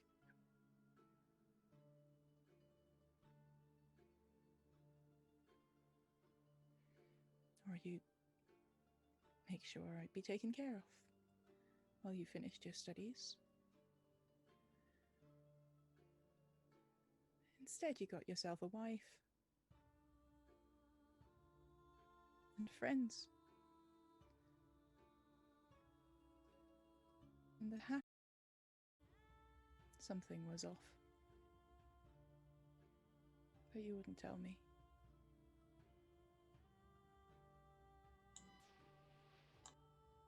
Then help me remember. Felix,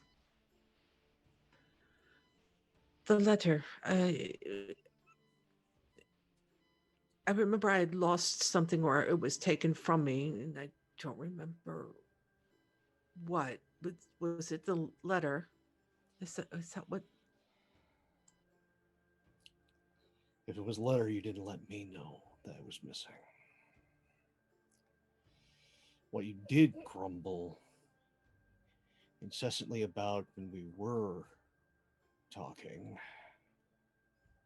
for that briefest of moments, you were looking for our old code book because you didn't remember everything. The one you kept hidden beneath your bed back at the estate wasn't there.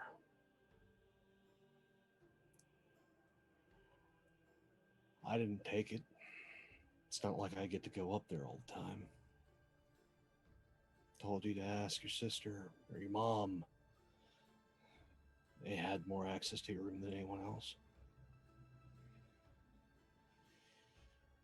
I tried to catch up more, but no, you were insistent about that damn book. When I didn't have an answer for you, you blew me off.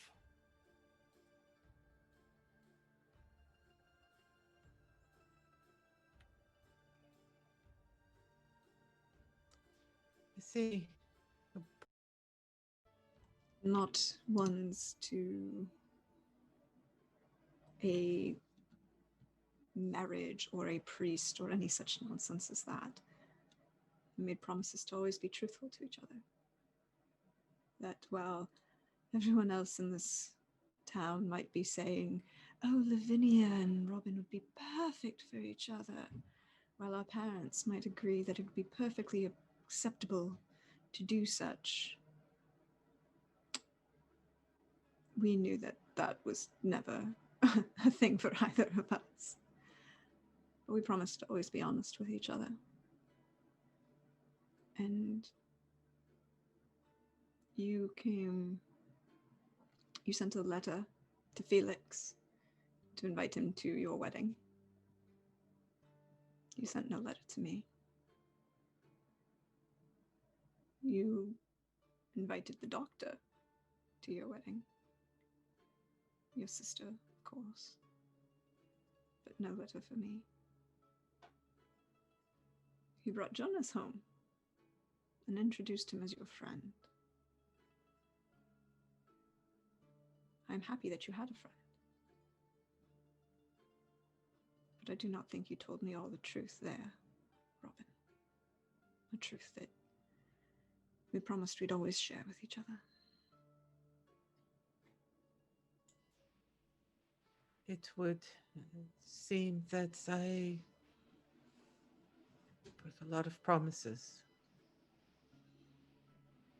Was I such a bad man? As young as I was I not a good man? You were a dreamer, Robin. And sometimes dreamers forget. You were perfectly fine. Perfectly fine until you met that damned woman. To be fair, Felix, we've never met her, so you can't just call her a damned woman. And she, crosses herself. I feel that it's slightly a lot at the moment. I read enough of the Divine Comedy, and besides, I'm still stuck in this town, along with the doc. If this ain't hell, I don't know what is. Perhaps it's merely purgatory. Purgatory's supposed to be quieter. No, it's not. It pulls me back to here. It is not quiet, Felix. I assure you. Jonas, the weather had cleared. I wanted to walk along the shore. Did I ask you to come with me? You were staying inside. Why? Why did you stay inside? Why did you not walk with me?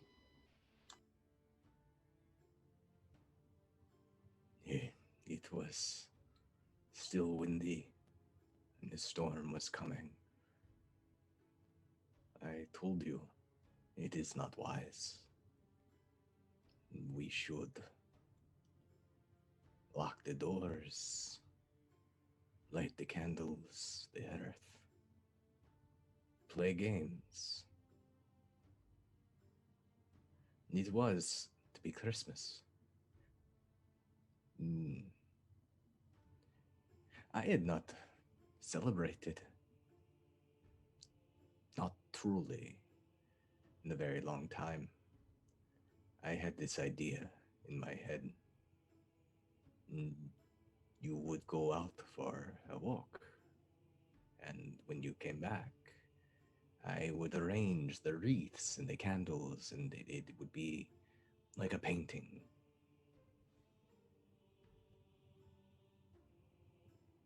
It was a surprise for me. A small one, but yes. Seems I have not disappointed. Never. Akkerman, what were you doing that evening? The weather calmed.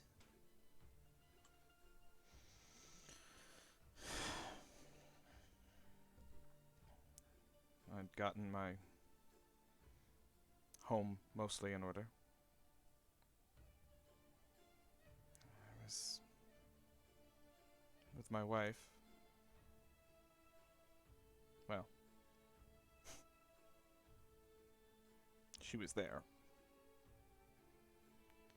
In body, if not in mind. And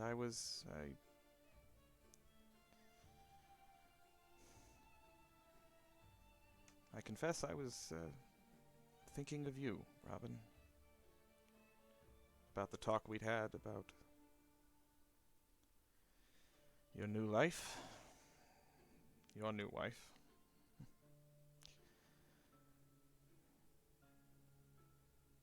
You had doubts, some doubts.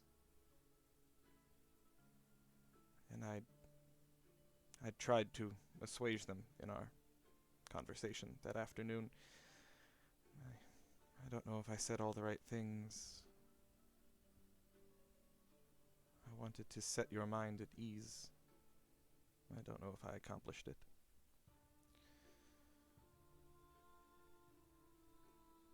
You all think of Robin as someone who left you all behind and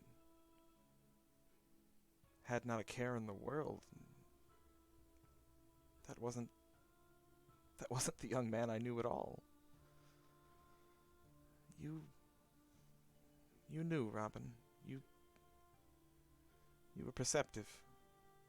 You sensed the tension with Felix, with your sister, with Lavinia. You asked me what to do about it.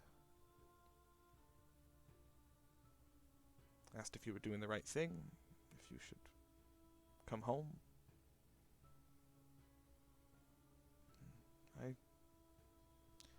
I told you the truth as best I could, that it was always my dream that you would come home. Take up my practice when I retire.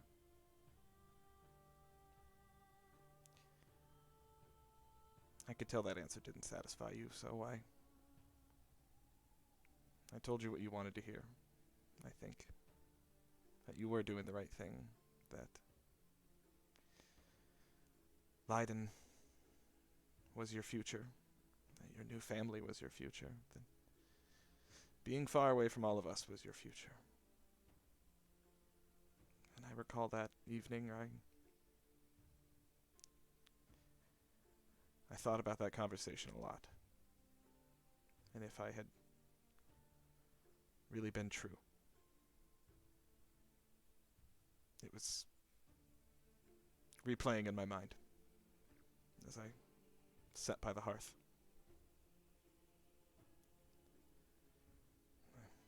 I still don't know if I did the right thing, if I said the right thing. I don't know.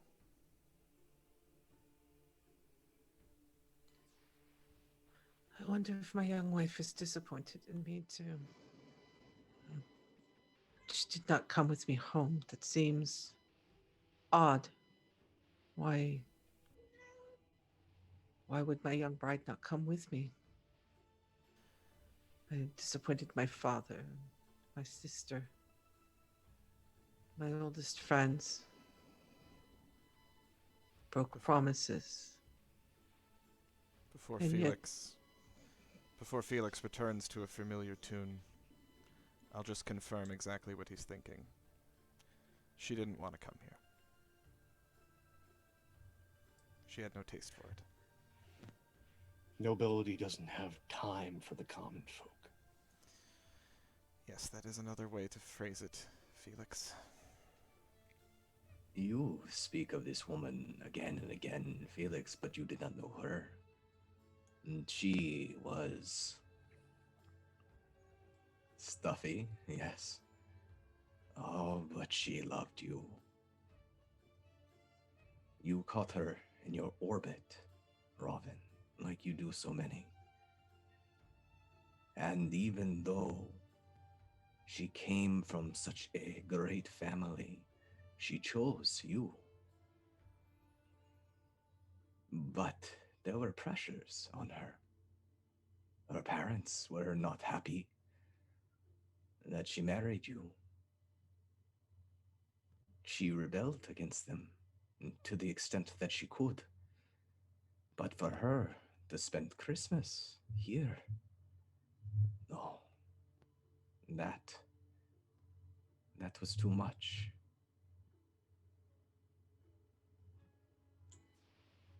I will have to take your word for that, Jonas. I hope that that is the truth. I would not like to think that I was even so Callaway youth, so Callaway young man that I would marry someone like that who would scorn where I come from while claiming to love me, to marry me. Another person to disappoint, perhaps.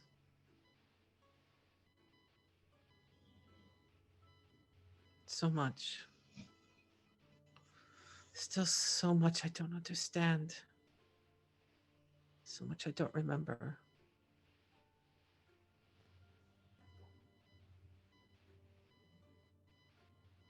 Truth or lies?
Thank you for helping me to remember.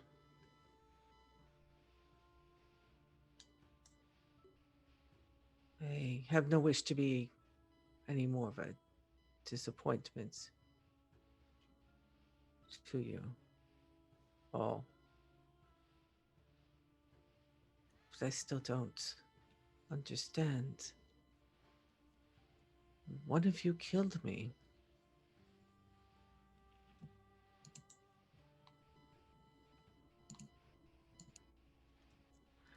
Shortly after midnight, Felix, the water, it had already begun to flood the homes.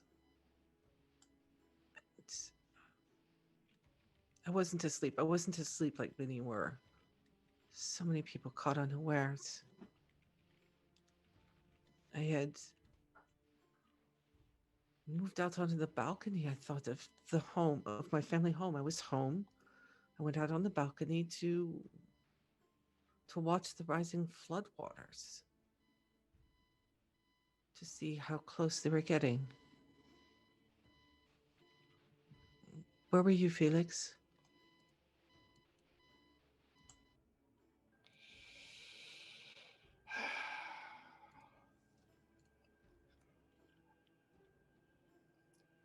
I may be a very large man, but I'm nimble enough. Your estate has a particular trellis that can support my weight. It's how we used to meet up. Always. Managed to climb it. I was on the roof, feet dangling over the edge, talking down to you from the balcony while you stood there in the balcony. Was trying to They could. convince you When to we go were back children. Yeah. It's why I lost a couple of inches over the years following off of things. But that's neither here nor there. I was I wanted to talk to you. I've been wanting to talk to you. Wanting to spend time with you since you got back, and I didn't pay much heed to the weather at that point. I'd already been drinking quite a bit. And I wanted to know answers. You weren't in the answering mood. You were more interested in the weather. What do The the town people? was flooding, Felix. Yeah, I really didn't care. But you did. Finally, all those expectations and being seen as a hero by everybody clicked. And you wanted to try and save everybody. Did you not? Why wouldn't I? Why leave people? You loathed most folks because of all the responsibilities they heaped upon you, all the hopes and dreams they projected on you. But this one damn night, you had to go and actually try and shoulder all those responsibilities and projections. And I just Perhaps- wanted to get you. I just wanted my friend back. Perhaps I didn't want to disappoint anyone anymore. Perhaps. Felix speaks the truth in that he was there that night. I saw him. But there's something. It has crawled under my skin for 3 years, Felix. There is something not right with you that night.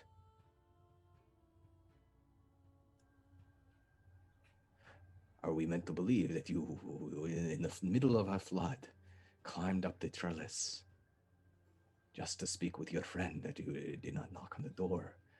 There is something not right with you. And we know. The night not right with me is I was looking to kick your ass. And you could have just asked, Felix. No. Because he cared about you. That was clear. Just made me hate you more. Be honest, Felix. We're all honest here. You don't hate Jonas. Oh, at that point in that night, I hated him. Past tense. Now he's just another ghost, along with the rest of us. That much is right. Town's dying. I was born here, I'll die here. And looking at how long the town's got, that ain't long. Yes. It's not long. But you don't hate Jonas, Felix. You're jealous.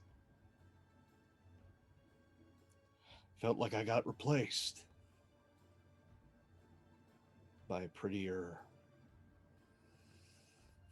more well-versed, better dressed version.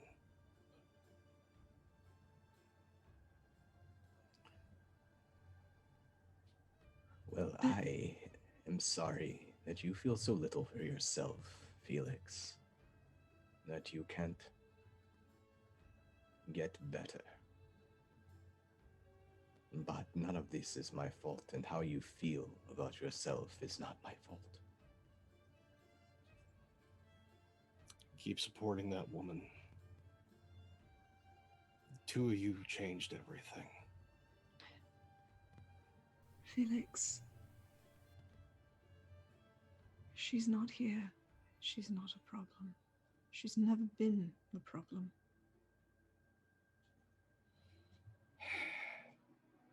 You're too nice, Lavinia. It's always been your problem. I don't know. I don't think Klara's ever called me too nice.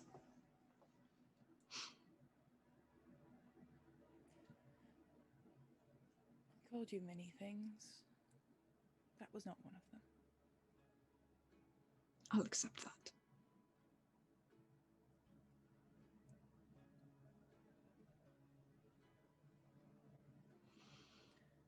I would have loved for Robin to marry you. To be your sister. That was the plan.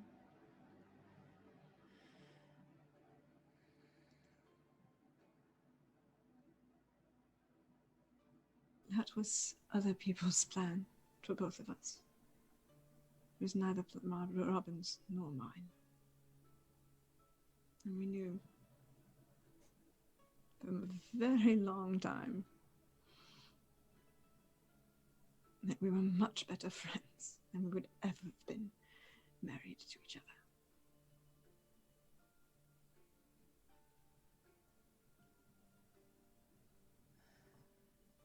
Well, I admire your courage. Seems like I lack that one as well.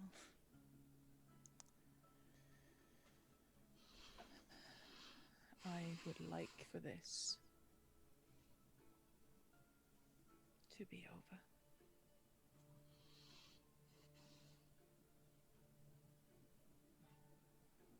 How many hours have we sat here? And I've heard exactly one thing that I consider to be true.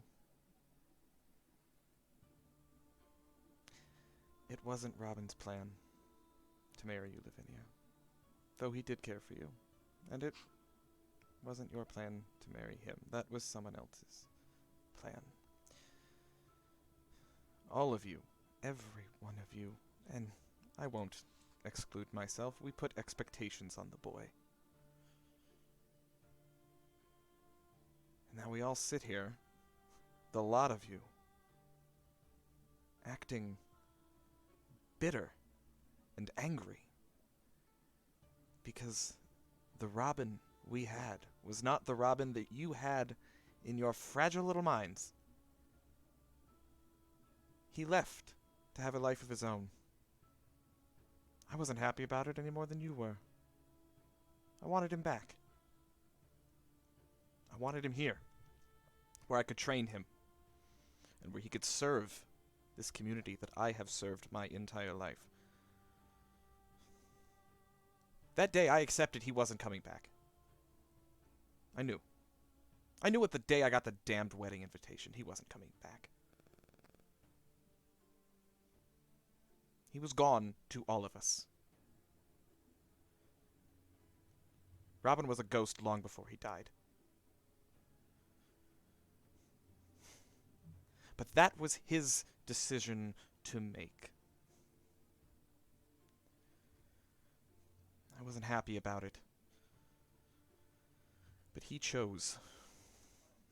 And now this drunken oaf here sits here and belches all over us because his best friend didn't pay him enough attention. Would you grow up?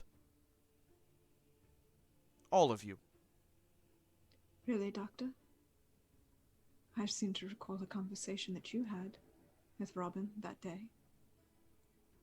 Intimate, private. You weren't happy.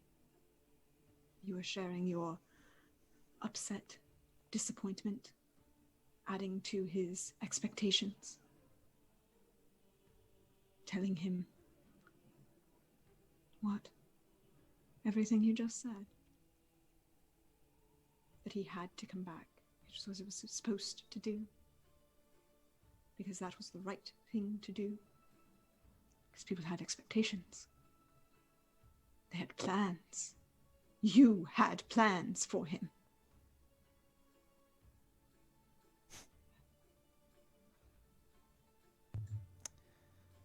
I did. Yes, I did. Yes, he disappointed me too. I wanted him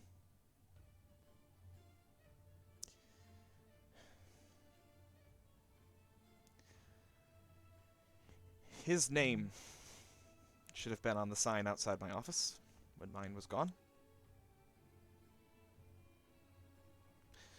Christ knows I wrote him the recommendation letter. He wouldn't have been in that school of his if not for me. And all I wanted was a bit of gratitude. He offered none. Yes, I felt spurned by that, and I was cross with him. Is that why you were sleepless that night, Dr. Akkerman? Yes.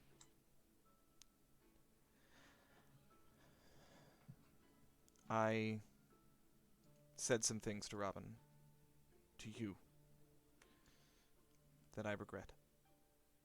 I was harsh. I cursed.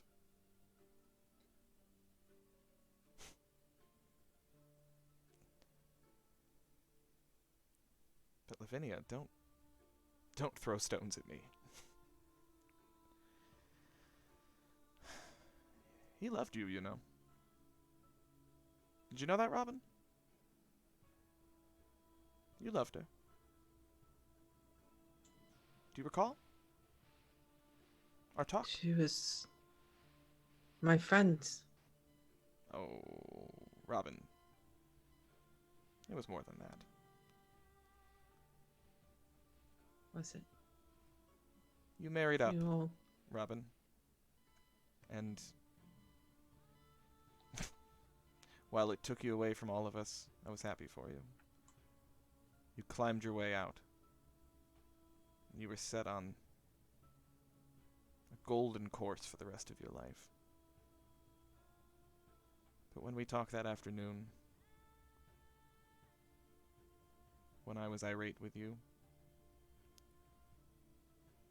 you told me of your regrets.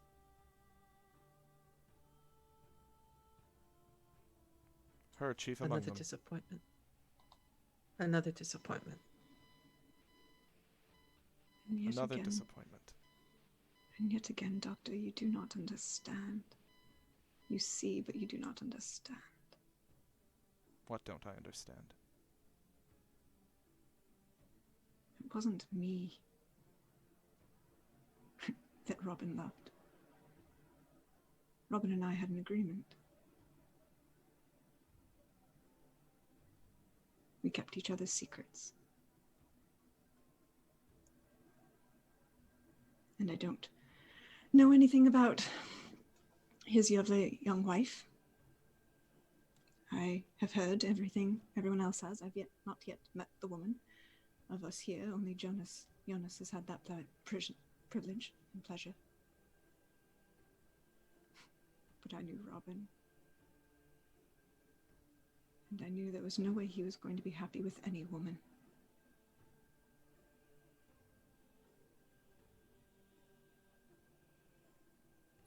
That's ridiculous. He would have told me that. Why? Because he trusted me. Like a father. Yes. Perhaps you can't understand that. But Perhaps yes. you're not understanding it, Doc. Sons keep secrets from their fathers.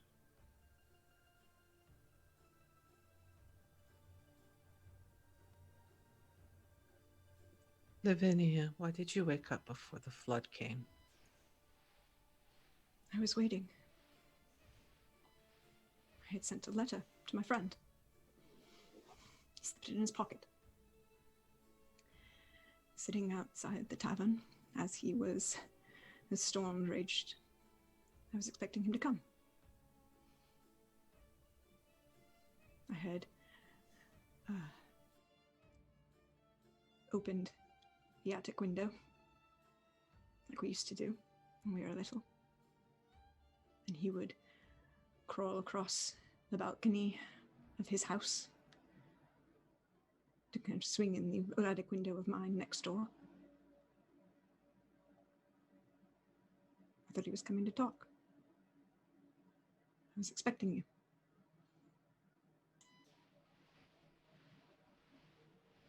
was not disappointed in you, Robin.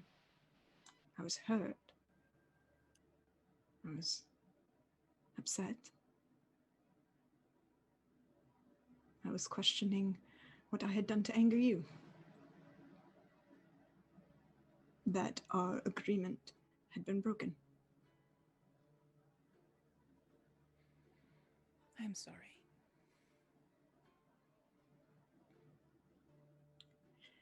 It's all right, Klara.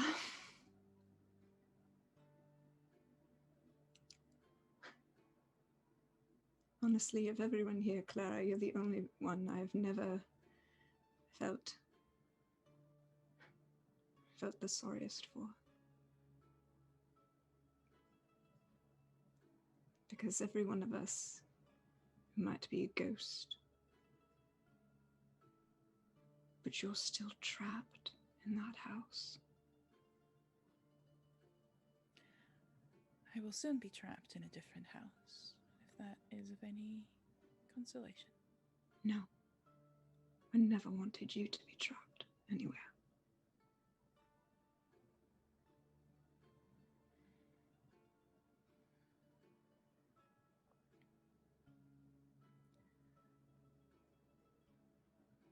Jonas, what did you pray for before going to bed that night?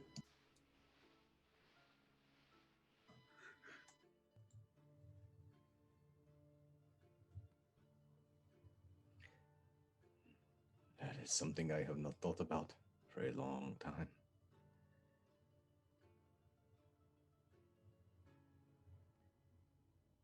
I remember the storm, how I had wrapped myself tight to stay warm. I took the covers over my ears so that I would not hear the rattling of the shutters. And I waited. I waited too long.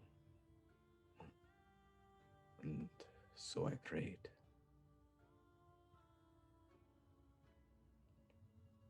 I prayed that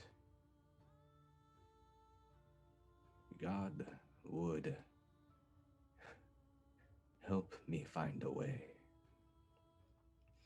to stay at Leiden, to study, to tell stories that people would hear and feel in their hearts, that I could see the world, that you would be successful. I imagined grand adventures. Spain, Asia, even the new world I thought of. What is that like, the new world? I prayed that night for help, so that one day my friend and I might see it together.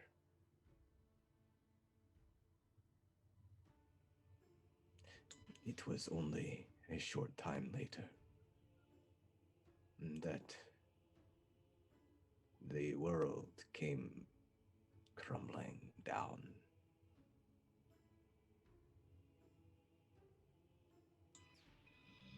Were we friends, Jonas? Or has Lavinia seems to think more?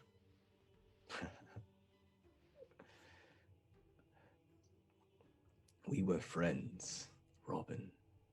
Best friends. Not childhood friends, but friends out in the world. Not thrust together because we had so much in common, or there were a dozen houses and farmsteads from which to choose who you speak to, but friends because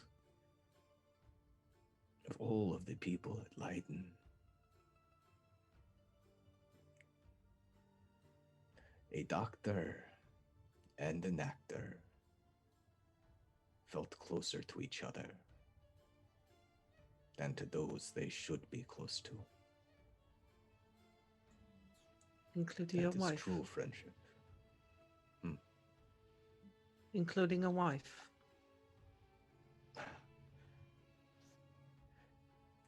She was lovely. Your wife is lovely, I am sure, still. She loved you. I am certain of that. And you, Jonas? You weren't, as Lavinia implies, with Robin, but did you, as his friend, know of his tendencies? No, of course not.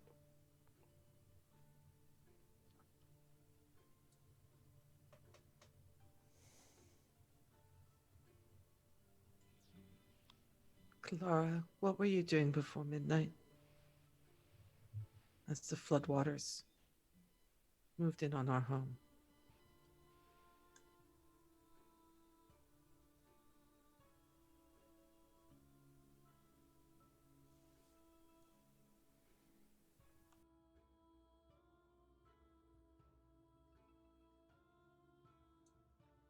When I saw the floodwaters rising and rising, not able to sleep, filled with bitterness, as you put it so very, very appropriately, Doctor. I decided to wake the family. You, first amongst them. But you were not in your bed.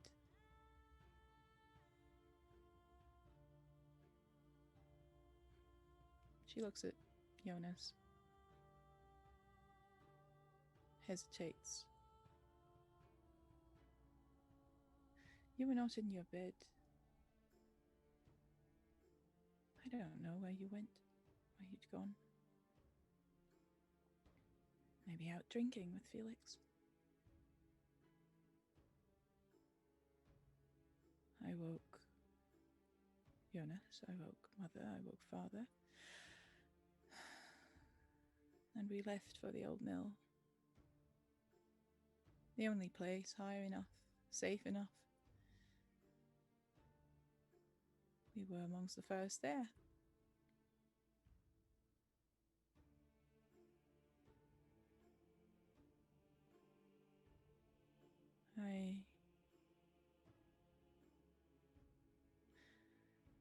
I wanted to keep looking for you. Father didn't allow it.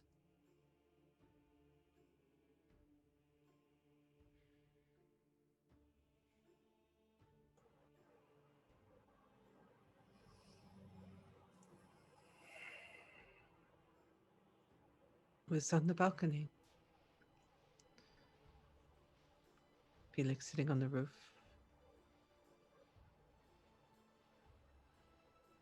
Lavinia, next door waiting for me.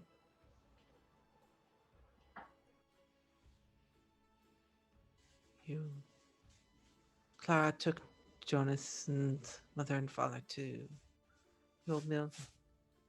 Dr. Akkerman, you were home.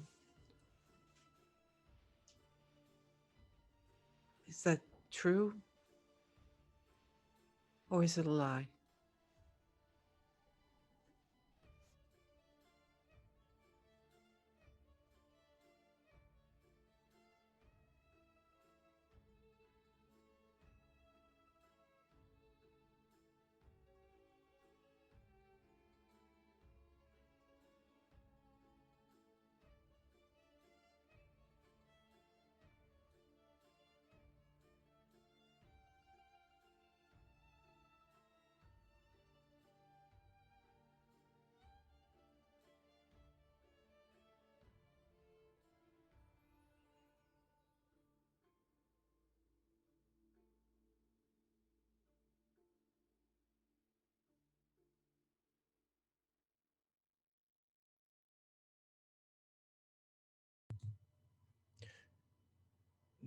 Do you all remember when they set the horses free from the stable? The sound it made that night.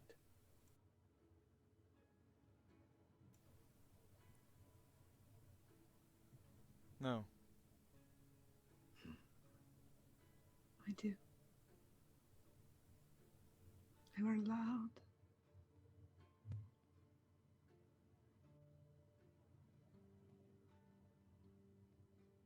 They ran. They never came back.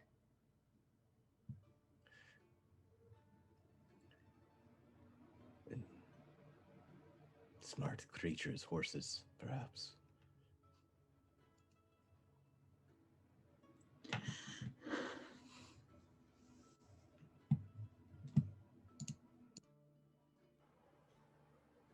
I want to believe you. I want to believe you all. I want to believe that you want this to end as much as I do.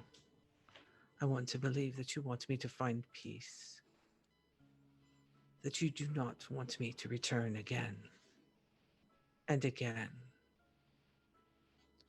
that you want the truth. Do you not want the truth, Dr. Akkerman? Of course. What? Why would you say a thing like that?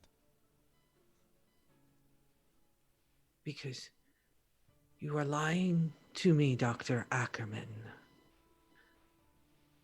And again, the hand comes to the face. Robin. You were like a father to me, Yes, I was. Dr. Ackerman. Yes, Robin. But you lie to me. No. You lie to me. Robin. And you can feel the ice cold salt water filling your lungs, choking you. Why do you lie? We are so close. I could know the truth, be free, and you would be free, and I would not disappoint you anymore. He pulls his hand away.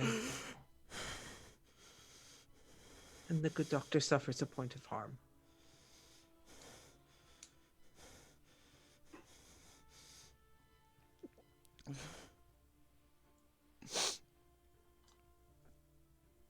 One of you killed me. And I must know if I am to have peace. Or you will have no peace. I will return. And I will return. I only thought of you, you ungrateful whelp.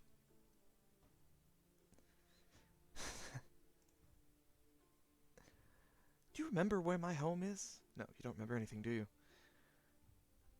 It's rather low-lying, the town square. It's one of the first areas to flood. So as the waters were rising around my practice and my home, the flood in which my own wife perished, what was I thinking about? You. You. It's always you. You. You're right. Jonas, he draws people in to his orbit. He sucks them in. Like a sponge. He takes and takes. And somebody took my life. Is that a fair exchange, Dr. Ackerman?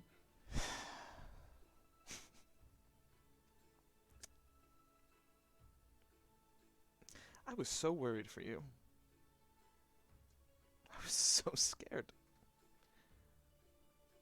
I thought about what I'd said to you earlier that day, and I thought, what if I never get a chance to apologize to him? It's going to be the last thing he heard me say. I was cursing him, cursing his name. Not the last thing. I softened my tone after that. I tried to be the father I now see I never was. But those words, they rung in my head. I couldn't have the great Robin knowing that I had been so petty and so small to him. So as those waters were rising and I was watching my livelihood drift away, that broken window, all those instruments that you didn't want because they weren't up to your standards, were floating away out the window. I haven't found them. They're gone. Probably off with the horses somewhere. But I was thinking about you. I went out to find And you. so you would have the last words I hear from you be a lie, Dr. Ackerman? Is that better? I've not lied to you, Robin. What I have concealed only because I am ashamed of myself. That is a lie, Dr. Ackerman. No, Robin, You it's not. Conceal the truth. You always It were is a very lie. black and white, weren't you? You can't see any shades of gray. No mind for nuance. And where is the nuance in the medicine that you taught me, Dr. Ackerman? It is this, or it is this. And sometimes it is several things at once. Robin, please forgive me if you consider a lie to be not wishing to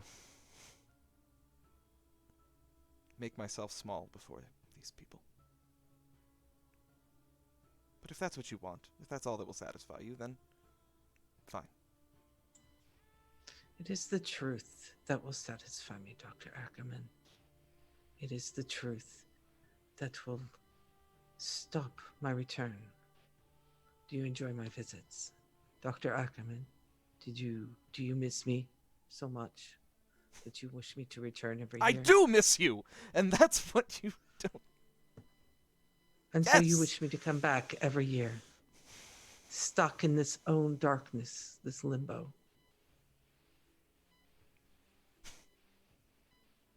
Unable to find peace. That is what you want from me.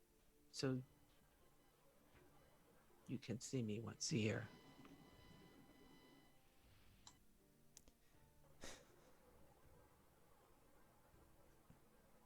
Doctor.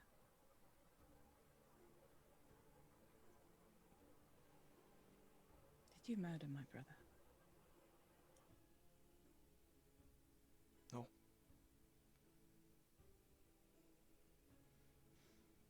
No.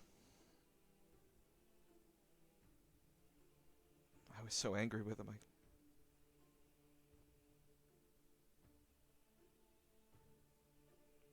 I could have.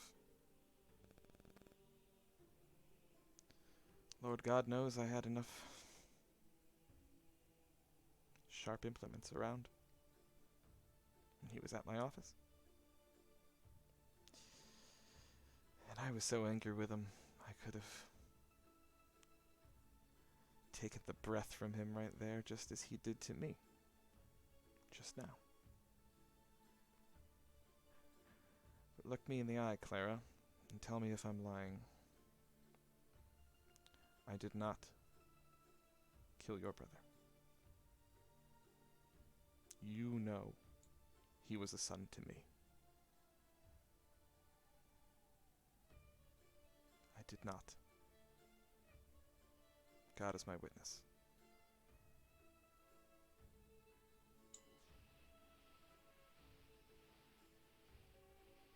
As the flood came, and it took so many. And the wind carried the screams of the people and the livestock.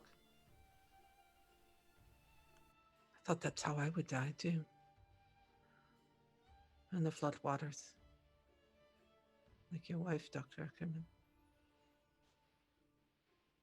But I did not. That is not how I died. The last thing I saw, I stood out on the balcony the balcony doors thrown open. There was someone, a lantern, someone holding a lantern, a light, and then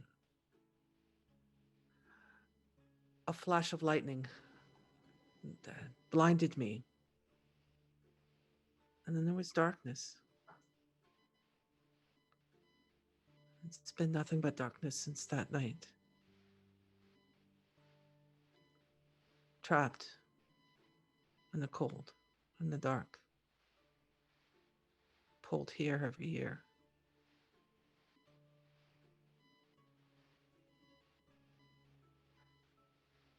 Klara, why did you not prevent my death? Because I was weak.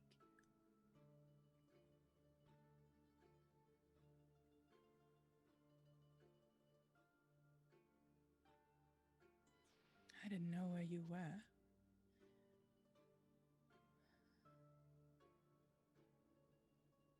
I didn't know how to do what you have become so very good at. Defy expectations.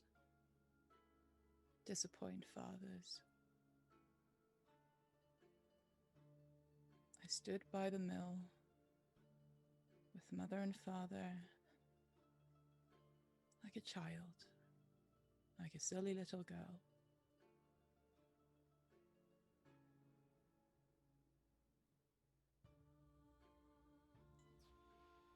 I was Felix, looking around for Lavinia, for Felix, for Jonas, anyone.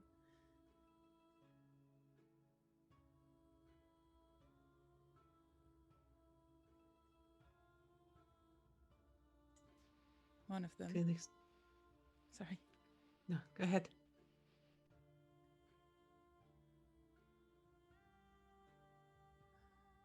One of them must have found you.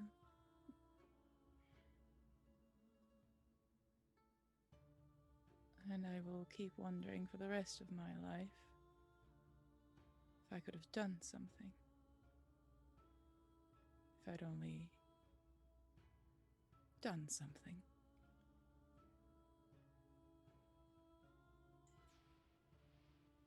You were talking with me, Felix. You said, as I stood on the balcony,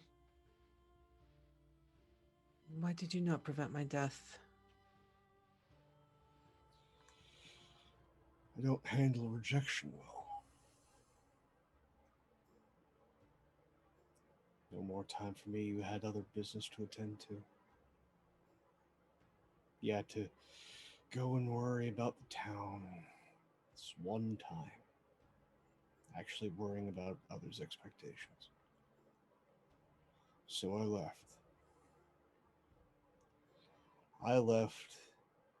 And I drank and I stumbled. And I should have died. I got swept away. I got swept up. But somehow, some way, by some uncaring God, I lived. Wound up, trussed up on the church in the bell tower, coming to all this.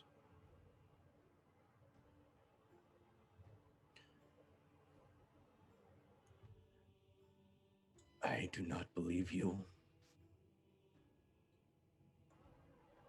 You don't have to believe me, pretty boy. But it's We the are truth. here to find the real truth, Felix. I I don't saw lie, pretty boy. I don't have the brains for it. Yes, you do. You solved that code within 30 seconds. You are many things. You're callous, you stink, and you're a drunk. But you've never been an idiot, only a fool. But I don't lie. No, I'm a drunkard. And yeah, I read. I read because of her. Maybe because of him. Maybe because those two cared about me more than my own folks did. They practically raised me. And seeing the person I cared the most do well, I always wanted you to do well. But I also didn't want you to just up and leave. It's one thing, Robin, to do well and to do well for yourself. But you lift others up. When you do that, you don't leave them behind. You don't leave behind those you love. You don't leave behind your sister. You don't leave behind your best friends. And no, I like I've always had my problems with my anger. I have a temper. I know that. But I have never raised my hand to anyone. Too afraid of my grandmother haunting me for that. So I'll bellow, I'll cuss, I'll knock stuff over, but I'll never raise a hand to a soul.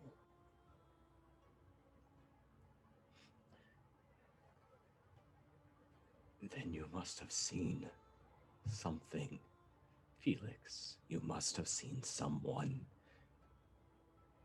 I got so blearing drunk. I was walking through the middle of town as desks were swimming by.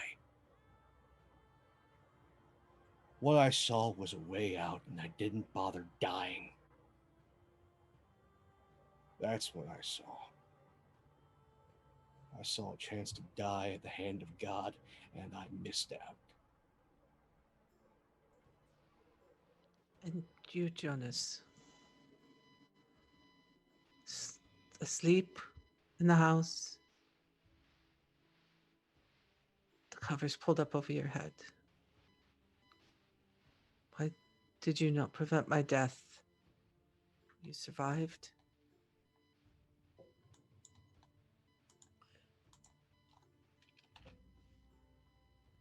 I didn't know that you were in danger, Robin. I was waiting. I was just waiting, and I waited so long. I thought I was dreaming, but it was more like imagining. And then a crack of wood, part of the roof, came down, and I startled up. The house was so quiet at the time. I thought, oh, they must all have gone. And I looked out then and I saw the waters rising.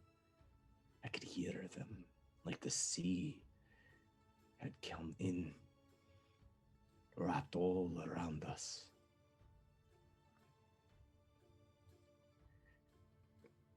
By the time I found you, you were already. And I looked down at you after I'd prayed just minutes before. And I thought, what sort of joke is this?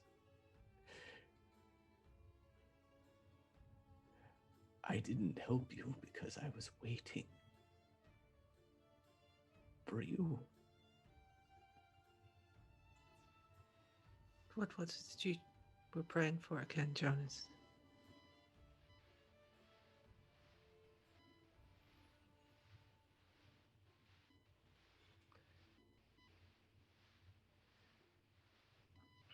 I prayed that we lived in a different world than the one we lived in. And that you and I could go wherever we wanted, be whomever we wanted, without expectations. Without a wife. Without a wife.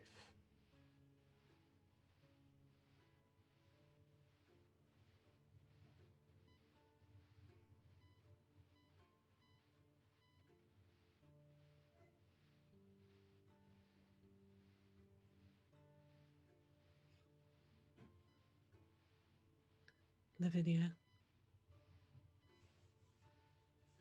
you were also waiting for me. Yes. What? Just close by. Why did you not prevent my death? I raised a lantern in the window, trying to look out to see if you were coming. Remember that old hook we used to use to hang things on, leave messages for each other. And a lantern there. And I thought, of course, he's not. I haven't done anything to make him angry enough to stop talking to me. I didn't. I kept his secrets. I tried to help when I could. I thought, he's just late. And then the wind and the rain, and I couldn't see. And I left the lantern on the hook to give a light. And then the windows, I left them open in the attic. And the lightning struck, illuminated the whole area. I saw you on a balcony. I thought, oh, he's coming. I should let him know not to come. It's too wet. It's too rainy. He'll fall. He'll fall and hurt himself. And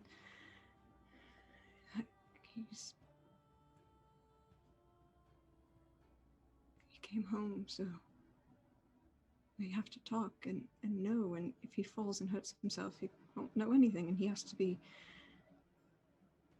well.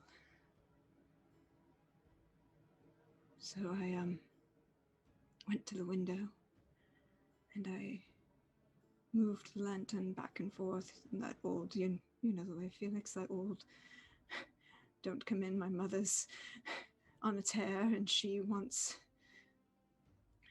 think that everything is wrong, and she will, dying of heart palpitations. Remember, Felix, every time she used to say that?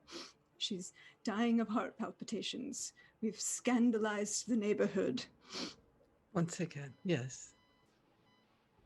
Climbing in and out of windows. Everyone in the neighborhood can see you. You're acting immature like a child. I was like, I have to let the lantern show that you can't come in. You have to go. And I remember leaning out the window and yelling. And I remember yelling to go, just not to come. It's not safe. You can't come. And then the lightning struck again. And you turned as if to listen to me, but you couldn't hear me. And I said, you have to run. And you have to run because the doors, Robin, look at the doors. And then I fell. The wind kept howling And the doors, when I woke up, of your balcony were in my attic. And I couldn't see you anywhere, Robin.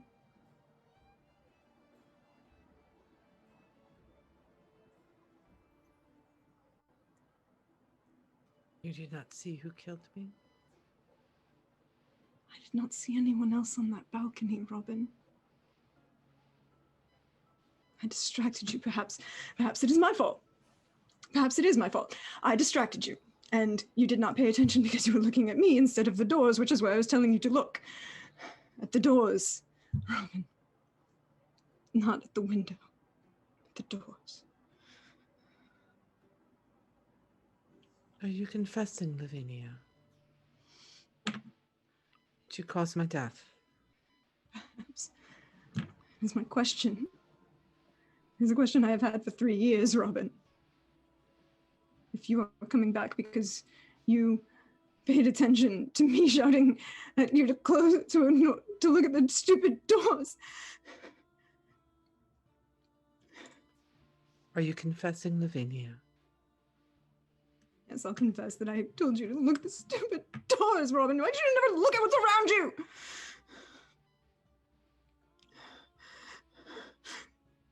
Truth or lie? Just Lavinia.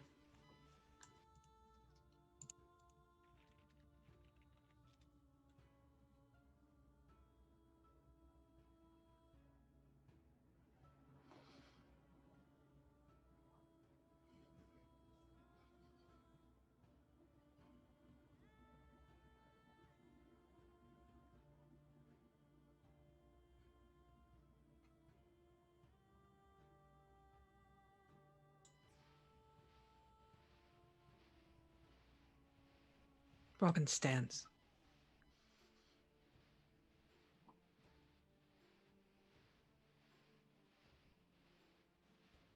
And he moves around the table. Till he reaches Lavinia. And he puts his arms around her. And you can feel the cold.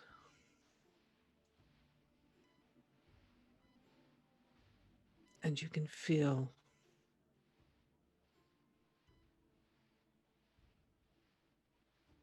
the wet, damp.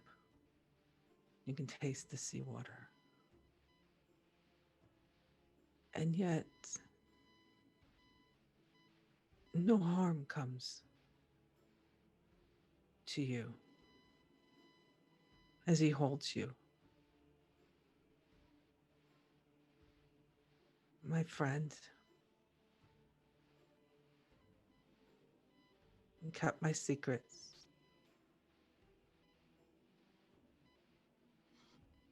And you never lied to me. I never lied to you, Robin. I kept that promise. I never lied to you. You did.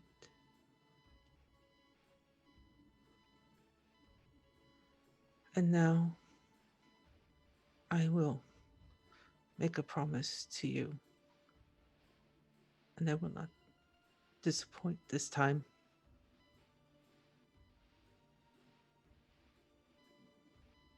I will not see you again. Your truths have saved us both.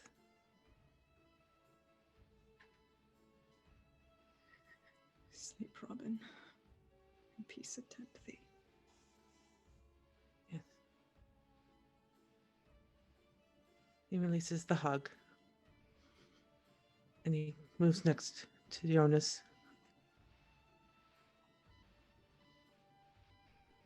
We will see each other again one day. In a place where we can be.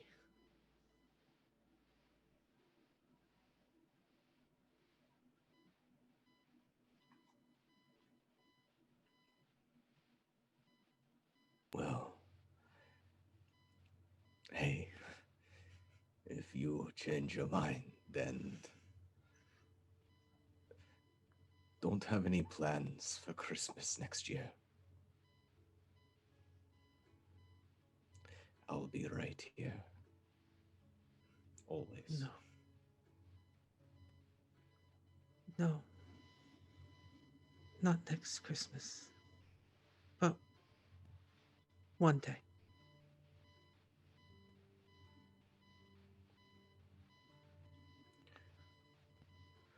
And you feel the brush of cold lips across your cheek before he stands again and moves towards the door. He turns and looks back at all of you.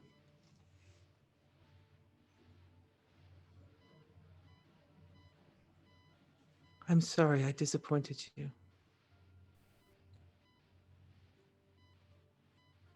You were never a disappointment, Robin.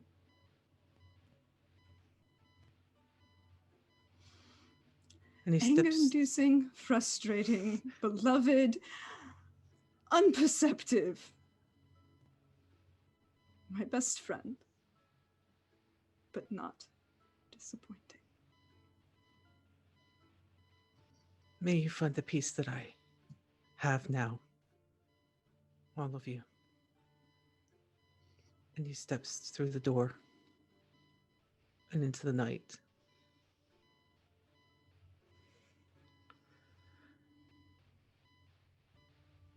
And from the chair where he had been sitting, where Martin is now, you hear a cough. Yes. Yes. You have done well tonight. You have done well. Merry Christmas. And Martin stands, takes his riding cloak and throws it around his shoulders. Like Robin, you will not see me again. And carrying the book tucked under his arm, he steps out of the door and leaves you there.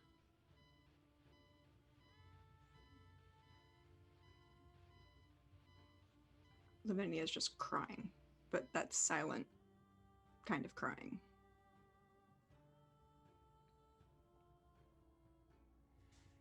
Jonas stares at the door for a long time, and he mouths a few indecipherable words, but can't bring himself to say anything more for a little while.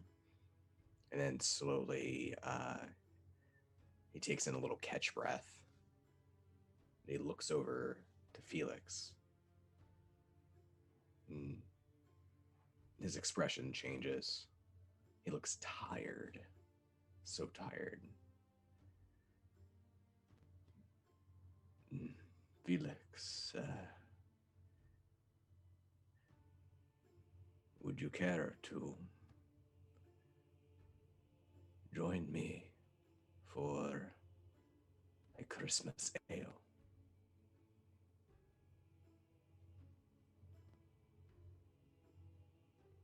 Especially,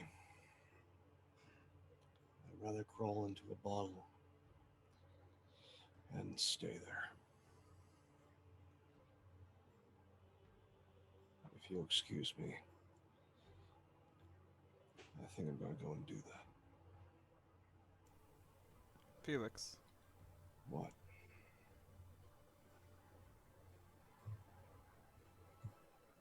you've gotten so many answers tonight. Earlier, you said that it must be hell because I'm here. I admit, you were never my favorite. Why do you hate me so much? I loved Robin. Not the same as you did, but different. But I loved him. Why did you hate me for that?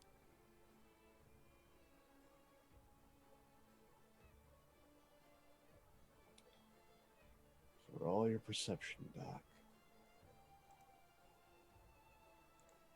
You didn't know who the more clever one was.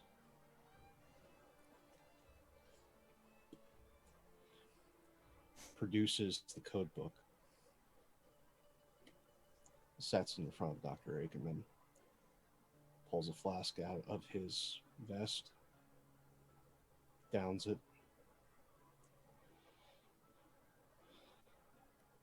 Get out of here, Klara.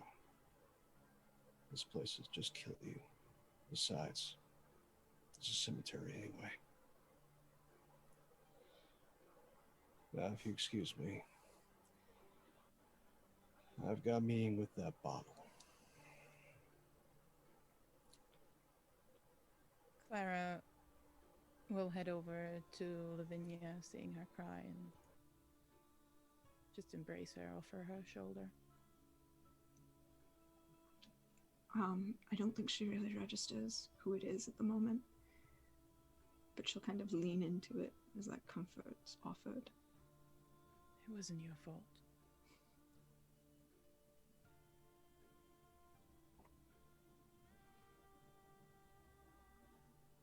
I guess it was.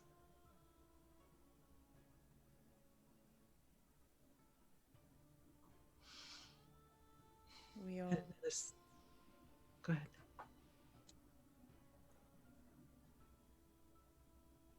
I had at least 5. Or I now can say, if I had only done that, if I'd only not done the other thing, he would still live.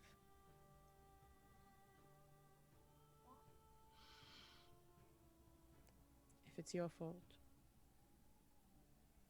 then it is mine as well. And yours, Doctor. And yours, Felix, and even yours, Jonas. You're right. You're right.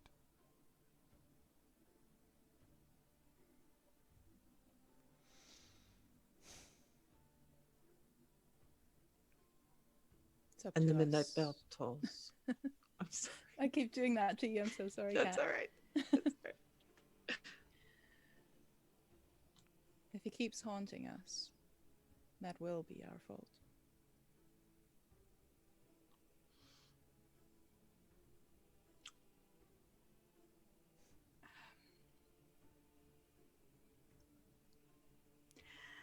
Felix, if you open that bottle, you better be sharing. Lavinia, you know where to find me. But that means I have to get up, and you're right there. So share now. Bottle's not here. Fine. Klara, Jonas, we are going to go find Felix and his bottles. Multiples thereof.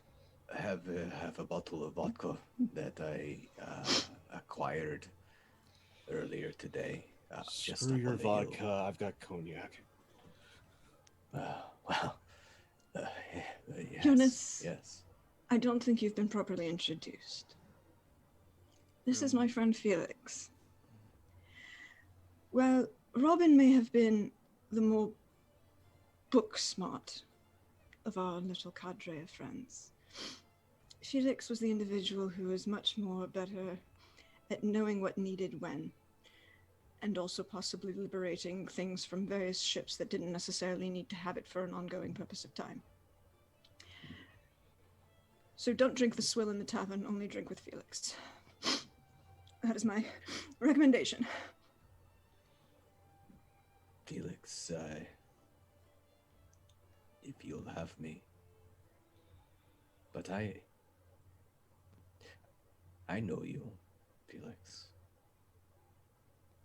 Robin spoke of you so often.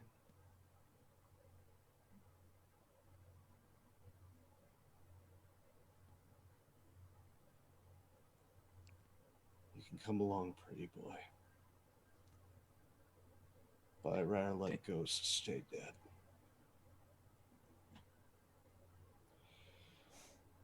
Now I'm leaving. I'm done with this. I'm going to crawl into a little nook inside the church, and then crawl into a bottle, and then I'm going to pass out. If the rest of you are there in the morning, I will proceed to vomit, make a foulness of everything, and then go clean up. I guess we should bring a doctor along just in case. It would be a responsible thing to do, wouldn't it, Klara? Very much so. Don't know if I belong with all of you young folks, but as Jonas said, if you'll have me.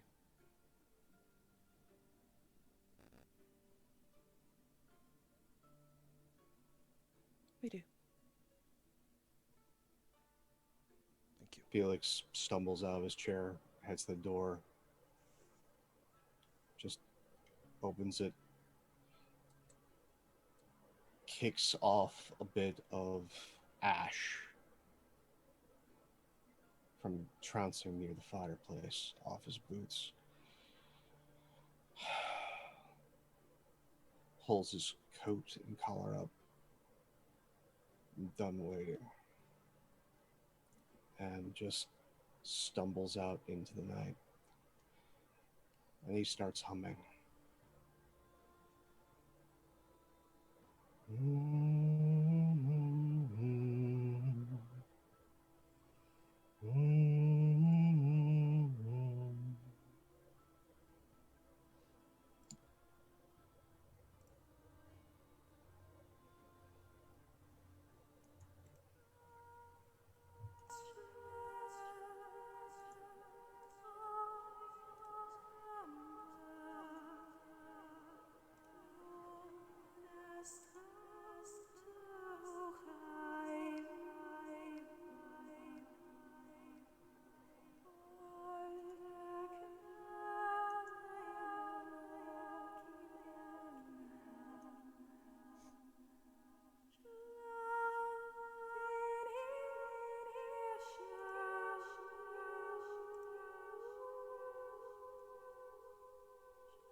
And everyone finds peace and a silent night. And our story ends.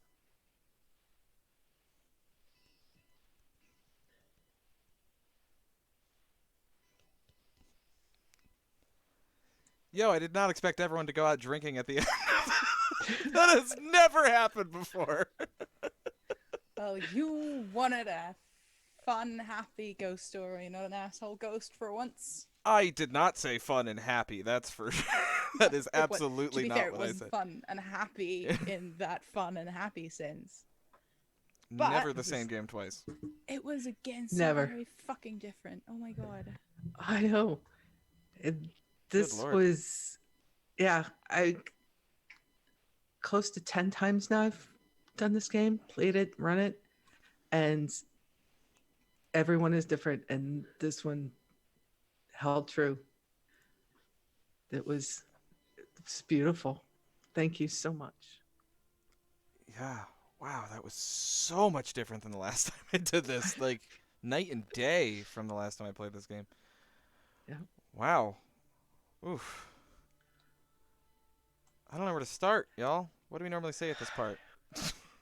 How about we do some outros real quick, and then we're going to debrief. Colin, if you want to keep the stream yeah. on for a little bit longer while we do Yeah, that, yeah. or Yeah, we yeah. can do that afterwards. Let's save the outros for the end. Let's just talk about that Okay. now. Yeah. Do you want to? Does anybody need a quick break? Yeah. Is anyone? Are we doing? I'm good. I'm good. Okay. As I got to play essentially Pope plays Tom Waits in a ghost story. Do that. Yep. That Hawks at the diner. Let's do it. I had no idea, even with our like zero going into this Felix's personality, until it was like, okay, we gotta go. All right. What haven't I done in Stille Nacht? Be obnoxious. Be Okay, an let's asshole. let's be obnoxious. And you did it so well. Oh, Well, Drunk Pope. Drunk Pope is one of my second favorite Pope characters. But no, I'm just going, okay, you're being haunted by a ghost for 3 years. You have a chance to put things right. What do you do before showing up here? Drink. Heavily. So, yeah. And knowing I was a bystander, it felt like I had even more of a license, because drunks go two ways, at least in my experience. They either lie about everything or obnoxiously honest about all of it. And between, ghost and fear, honesty felt right. Oh, so can I make a reveal now too? Go for it. I was the accomplice. But the way that fell, Prax confessed to it before I could confess to my part in it. So I felt like, as the doctor, I got away with something at the end there. You kind of did. Yeah. What was it you had in mind for the accomplishing? So my plan was, I had set it up because I had said that I went out to look for him before. And my plan, such as it was that it was going to be something to the effect of the doctor actually got in their house and somehow was responsible for pinning Robin on that balcony. That Robin couldn't get off of that balcony, like he shut the door behind him or something, or locked the door behind him. But I was kind of thinking of going the same route because when Prax and I realized that we were both the accomplice and the murderer, we talked about it privately and before, a couple days ago, and said that we both wanted to do it in kind of an unwitting way. Oh no, everybody just. Oh, there you are. Okay. We both wanted to do it in an unwitting sort of way. Everybody got rotated. Oh, damn it. We thought that would be interesting. Kat,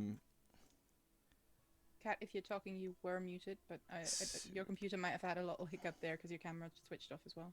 Yeah, your cam switched off, and now everyone's cameras are in the wrong place.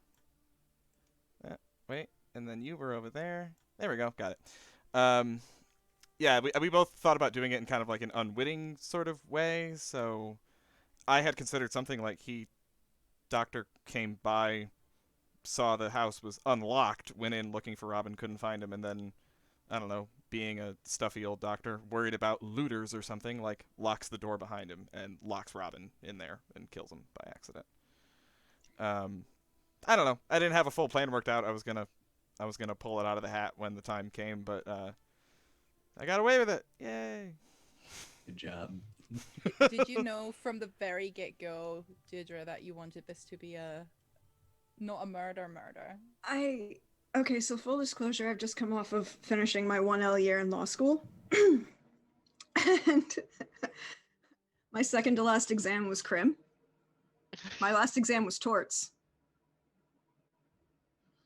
which is a great combination right there.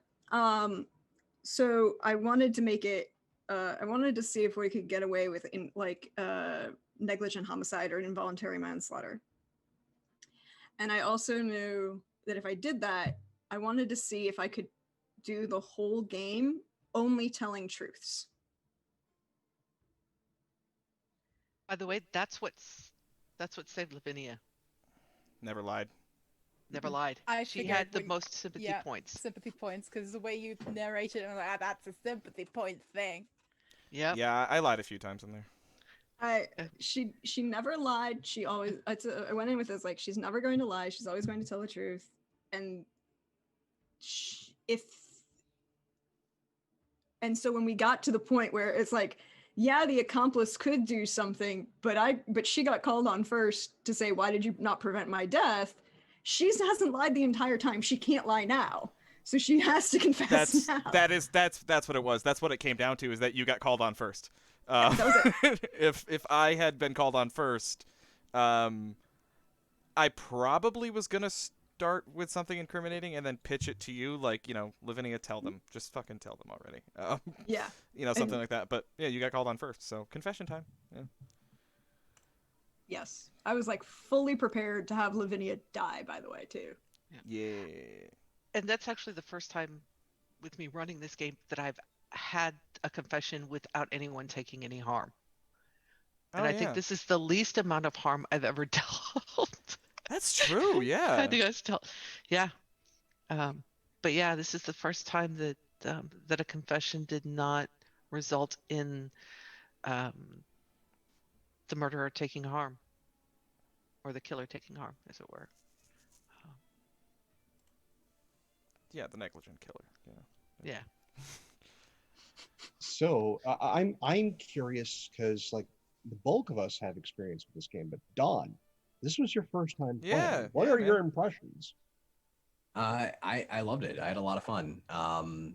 I tried to keep myself pretty unformed going in, and I found some things early on as I was playing, and I kept those things, and then I found more things, and I think that's the really fun part, right? Like the improv of it, of the storytelling.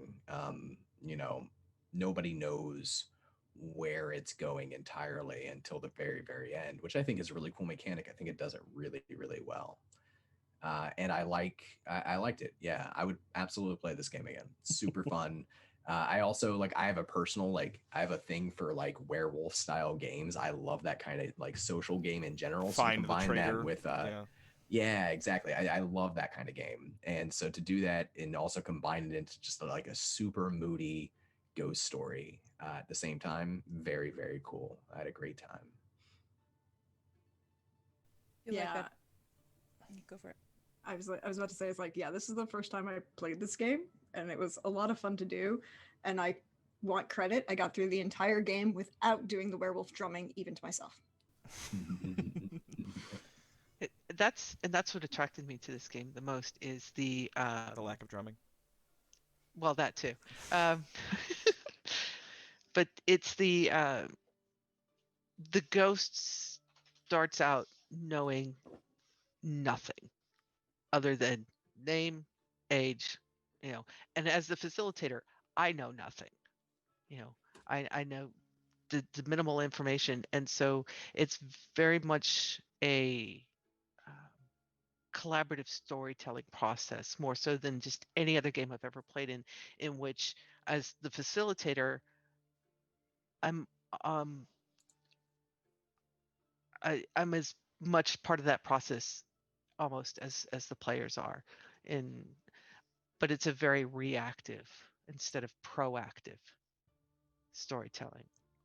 It does require you to pay very close attention, more than most of the games I've played, because it's almost like you have, especially with the setup we have here, you have 6 GMs at the table.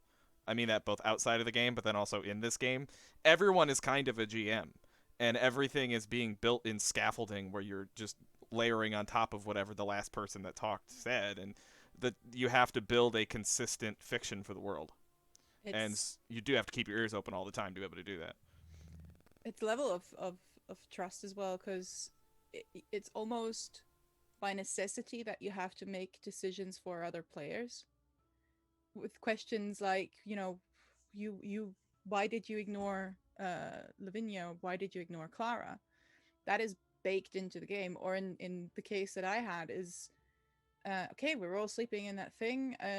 I'm waking Jonas up to get to the mill, and oh god, I didn't clarify that I only woke him up. I don't want to take his agency completely away by implying that we all walk to the mill together, which is why I added the other bit. I don't know where Jonas was after that, and told you, I hope that's okay, because if you killed him, then I just fucked that up for you.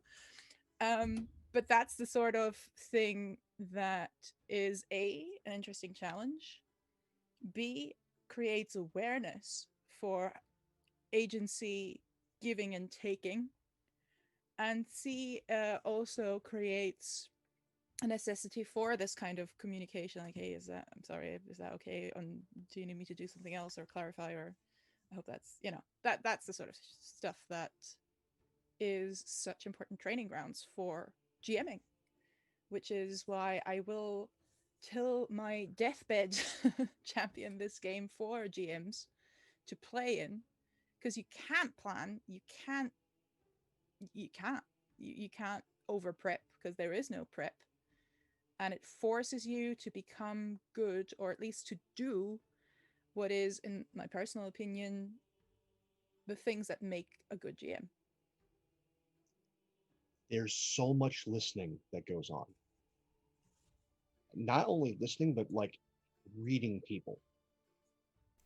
Yeah. Because you have to get a read on the character. Especially since you have those challenge mechanics or support mechanics to go, okay, because everyone's playing along and going, okay, who do I think the murderer is? What is my relationship to this other person? There are so many balls you're juggling at once. And so both as a facilitator and a player, this is GM training camp. Yeah, it's boot camp. It's totally boot camp. Like, this is a game that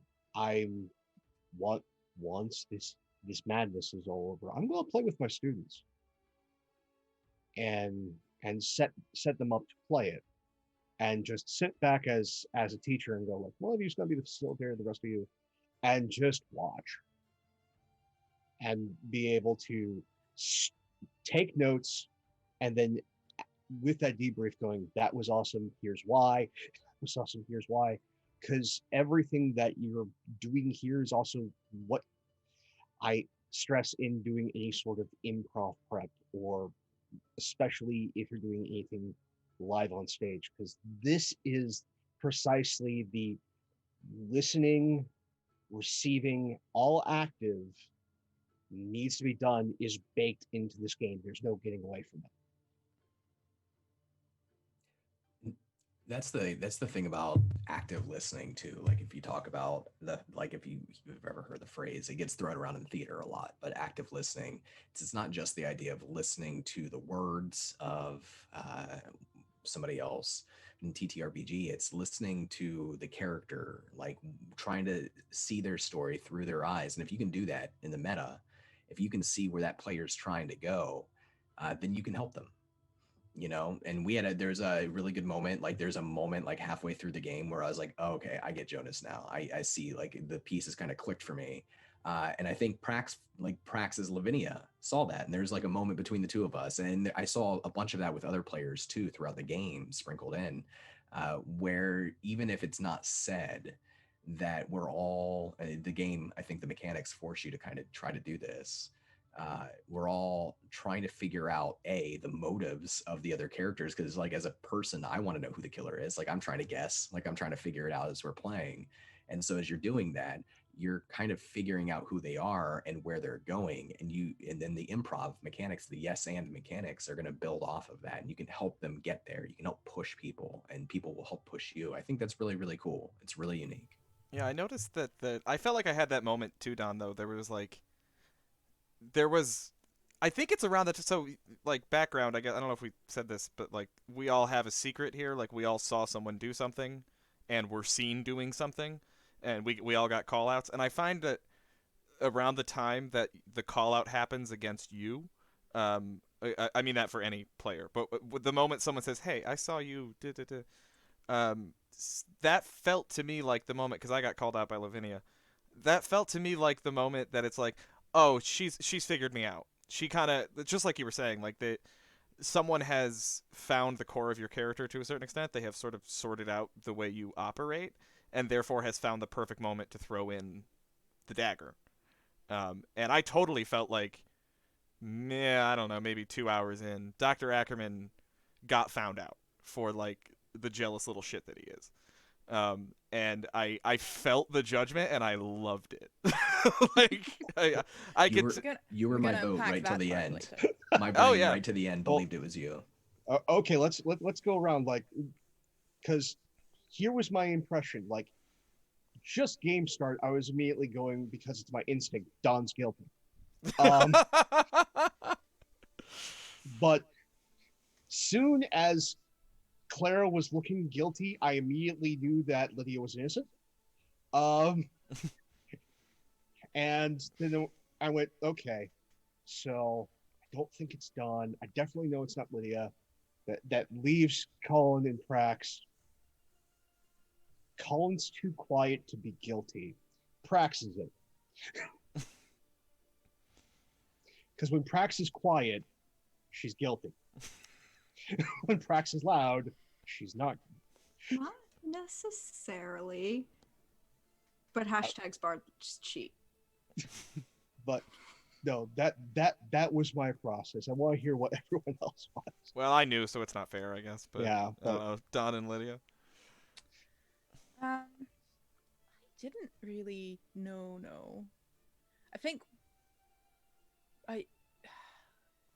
halfway through the thought crossed my mind of, I mean, what happened last time, Kat, where we had 2 murderers. I'm like, I don't think anyone did it like maliciously did it. Is this a situation? Oh my god, are we going to have a no murderer situation? Should I ask Kat to make sure she? And then I'm like, no, fuck it. There were individual moments where I thought, this could be it with Dawn and the balcony scene. I'm like, could be. I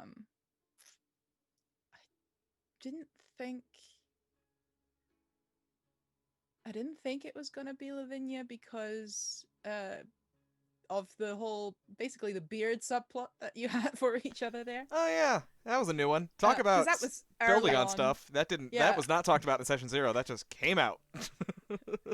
That was earlier. I did make a joke about it in session 0. I didn't think. Oh, did you? I missed that. Yeah. Oh, I missed that. No, Lydia made a joke because we're like, okay, well, she's gonna be when we were making the characters, it was like, all right, Lavinia's gonna be the young girl who's from the town. Oh, but we made him be married to someone else and lied in. And it's like, oh, but she's of equal rank, so were they actually getting married? Was she upset by this? And then Lydia's comment is like, no, because she was all into Klara all at once. And I was like, plot twist, she's fucking the sister. That was the line. That was the line. It's like, plot twist, she's fucking the sister. I was like, no, that doesn't quite work, but I like the idea of twisting it just a little bit, because, well, the thing is, like, Klara would have known, right? And it couldn't have worked because I had already knew that I was the murderer by that point. So it was like, okay, but I could twist it just enough that Robin and Lavinia have a promise not to lie to each other about those things. And Yeah. Kat, how did you work on things? Oh, well, let's see. Just first off, my money was on Felix and Dr. Ackerman. Yes. There What, was for power couple, or yeah. See, just so everybody knows, there's a couple ways you can assign roles. You can either do bystanders with just a murderer, or you can do bystanders with a murderer and an aide. And the aide can either be somebody who unwittingly assisted in the death, or they can be an active accomplice. can I just say really quick? I remember now Yep. what my idea was for what my unwitting thing was. I wasn't sure how far Prax was going to take it, but I thought one way I was laying a seed, one way I could get in being an unwitting aide was that, remember that part where I said that Robin had regrets? That my thought, my story seed here was that Robin had told me that he basically made a mistake and was really in love with Lavinia and should have been with her. And that the good doctor would have passed that information along to Lavinia, which would have then pissed her off enough for murder. So that was one way I was going to be the unwitting accomplice, but I don't think I ever got in that me and Lavinia had a conversation about it, so that never really went anywhere. But that was one seed I was working with. Yeah, and that's the fun thing. I mean, and when you have a murderer and an aide, you can either they can either know who the other is, or they can be completely unaware of each other. So I knew going in, because we had talked about it in our session 0, that we were going to have a murderer and an accomplice or an aide, and that they knew who each other was as players.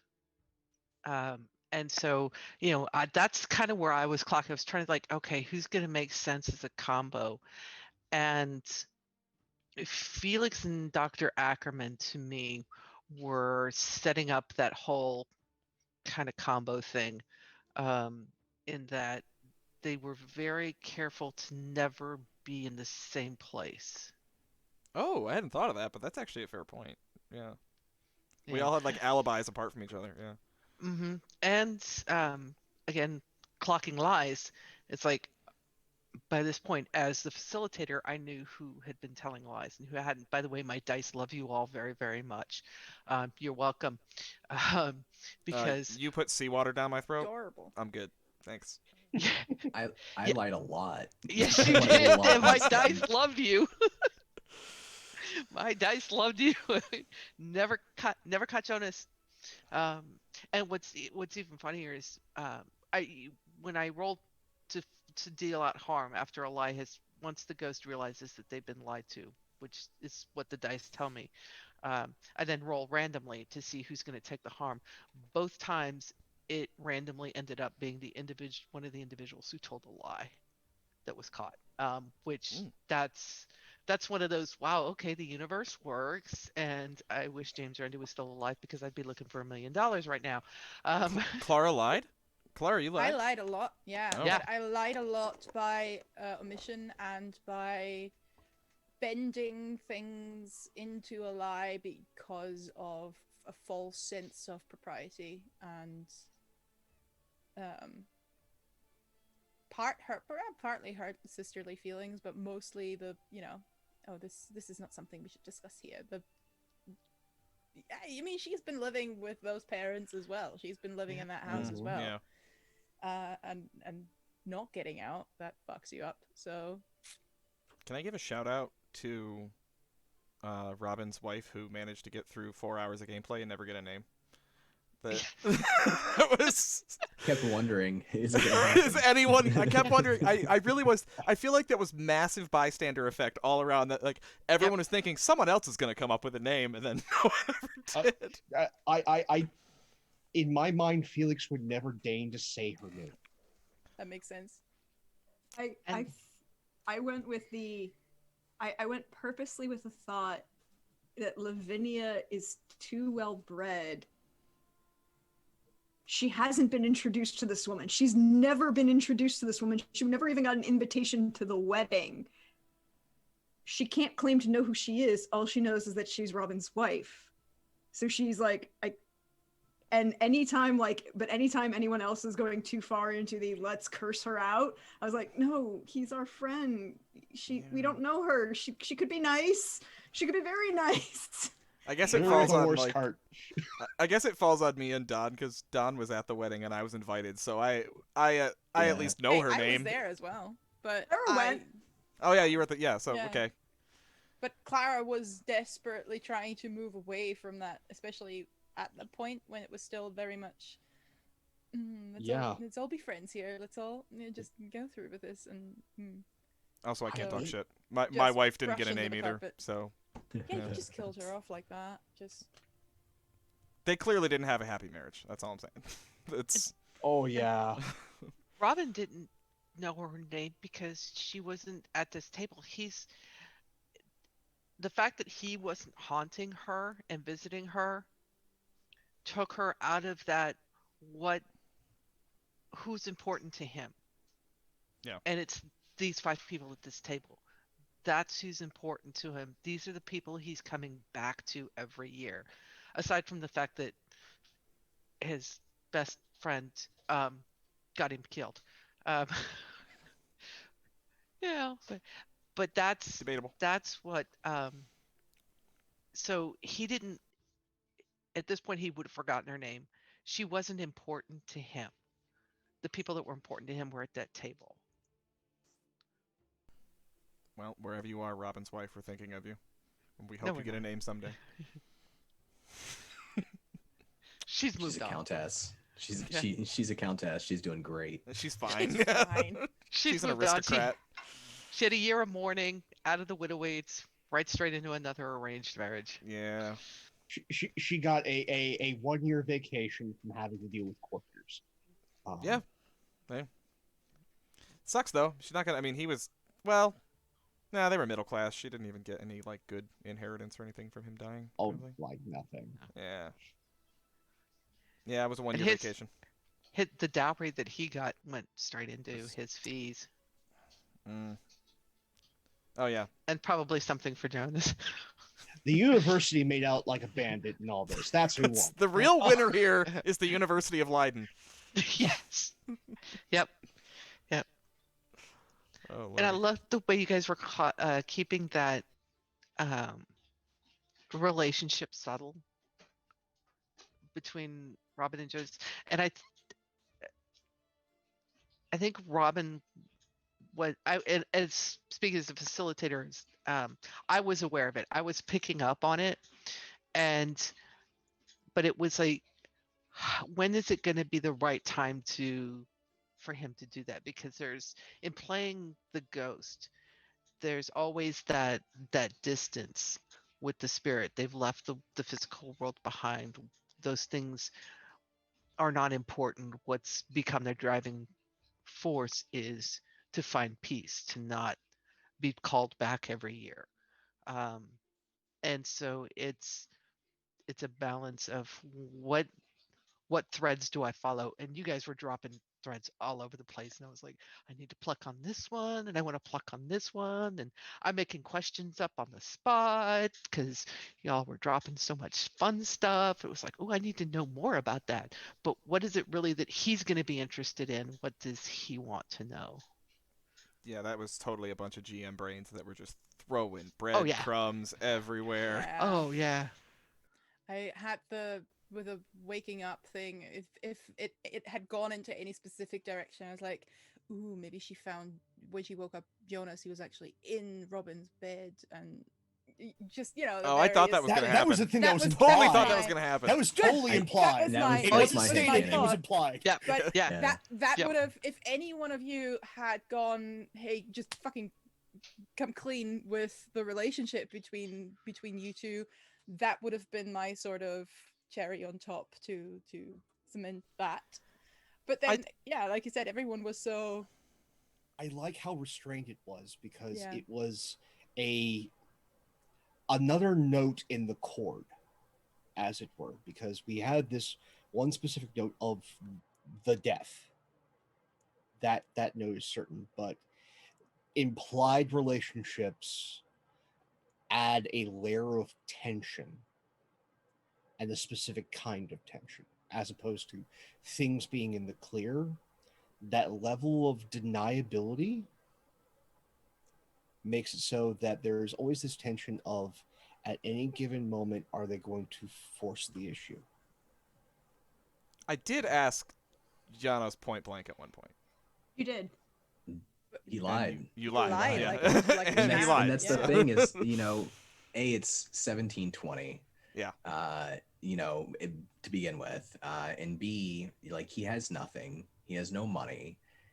He basically gets by stealing, and seducing farm wives and whatever he has to do to get into their house and get some things and get out. This is his life. He doesn't have anywhere to go. He doesn't have any money. And if he were honest, what would probably happen is he'd get chased out of town. In fairness, So though, what I asked, I did not ask if you were in a relationship. I asked, were you aware of basically Robin's proclivity? Like, that was, I think I said his, but that's what he had to lie Tendencies, about. he called it. Tendency. Tendency. Yeah, what's the next step? Yeah, right. I Yeah. mean, there's a next logical question there, of course, but yeah. It's why Lavinia. I went into this with, when certain things started happening, I was like, Lavinia is going to keep all of the secrets. She's never going to lie. And she never said specifically anything about Robin. The only time she said to Akkerman, she said he would be happy with no wife. That was it. Right. And she didn't, and she never challenged Jonas on anything. That was such a great way to say it, by the way. That was brilliant, brilliant phrasing. I love that. It's like she was never going to challenge Jonas. She's like, she made promises and she was going to keep them all the way through, no matter what happened. Yeah, that phrasing, that I loved being able to echo that phrase too. And no wife. Colin, you set me up for my favorite line of the night. Sons keep secrets from their fathers. That was good. That was my favorite part, actually. You set me up. You. That was like just perfect, setting the ball for me to spike it. I love that because I love that part for me, selfishly, as the character though of Dr. Akkerman, because I loved getting to be hurt there, masochist that I am. But like, I loved the. I really liked that he was so angry. He was so bitter, the way all of you fucking people were. Everybody was bitter and disappointed in Robin. But the idea that something was like actually withheld from him hurt him badly. And I loved playing that moment. Here's my headcanon on this. Robin is a young man, has been essentially ignored by his father and his family. He's got his little sister that tags along. He's got Felix and Lavinia. And from the time he was, I think you guys said he was about 13, is when he really started, which is when a young man starts learning things about himself. And he looks at Lavinia and he looks at Felix. And then there's this older man who takes an interest in him, who wants to help him, who, yes, he's married, but is caring and supportive. And I think that kind of fed for Robin. So I think for Robin, I think his first crush was Dr. Akkerman. See that. Could be. And so, and from there, it's like, I'm sure his attention's turned to Felix at some point, but I think it was when he met Jonas. He met the love of his life at university, and it wasn't his wife. And again, but he couldn't do that. He couldn't bring. The closest he could do to bringing that home was to bring his friend home for the holidays. Right. And try to introduce him to his family, and then find out there's all this jealousy going on. I think he kind of was hoping that Lavinia would just kind of go, gotcha. And that was going to be, he wasn't going to have to say anything. I'm sure that was the whole point of the letter. Yes. She was like, because like, that's the whole thing, is like, if you look at everything we've set up the entire time, Lavinia doesn't have a single moment to have a conversation with Robin before he dies. The closest she gets is to send a letter into his pocket. It's like, hey, come meet me because we need to talk. And I like your new friend. and I think he was the way he was thinking was, we get each other. We don't have to have that conversation because you know who I am.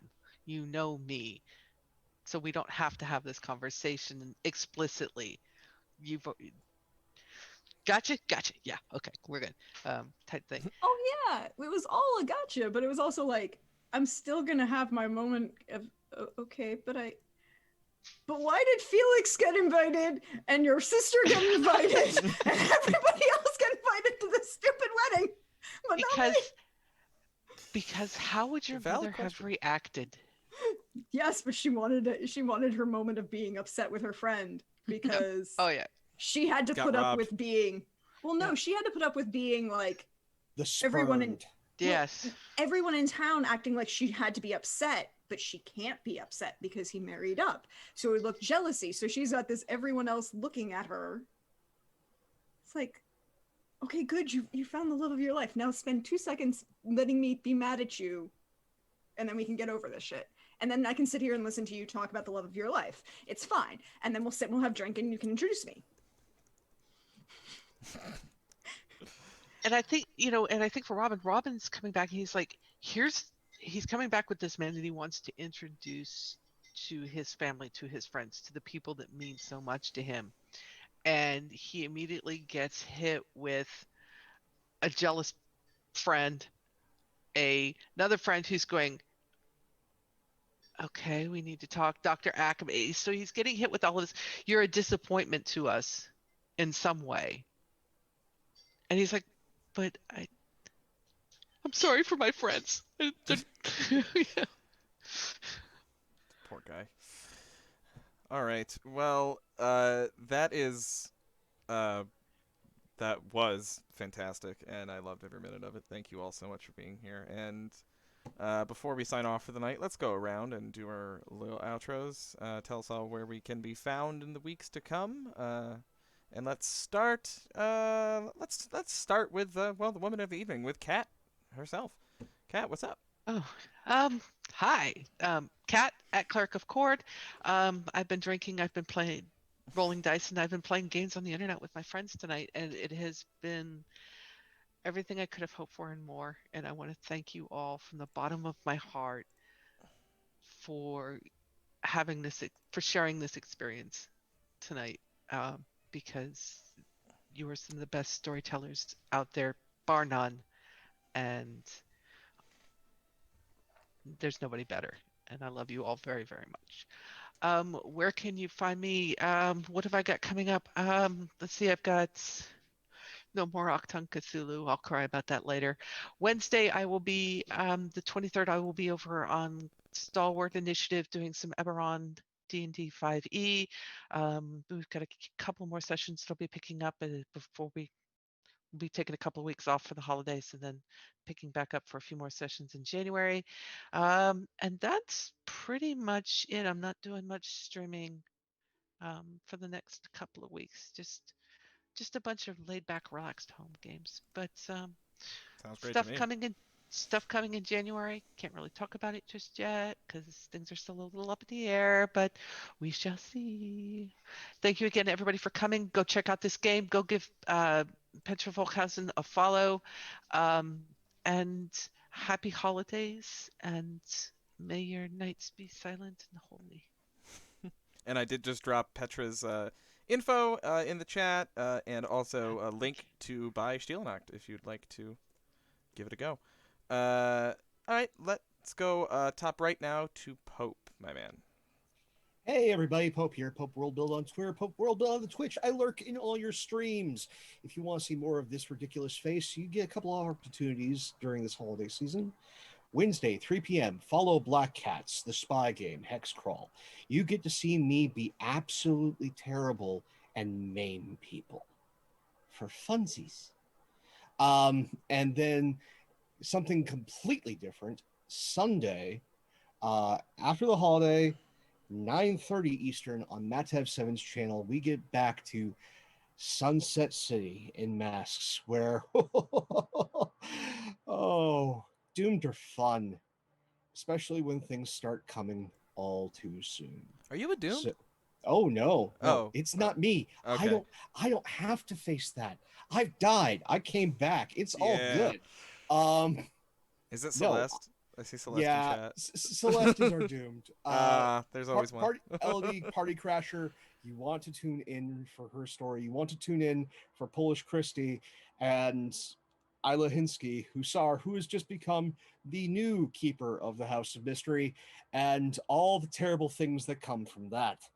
So take care this holiday season. And last thing, thank you all so much for being here. Whether it's watching live, VOD, YouTube, you're as much part of the story as we are. Thank you, thank you, thank you. Love you all. Take care of this holiday season. It's a rough one.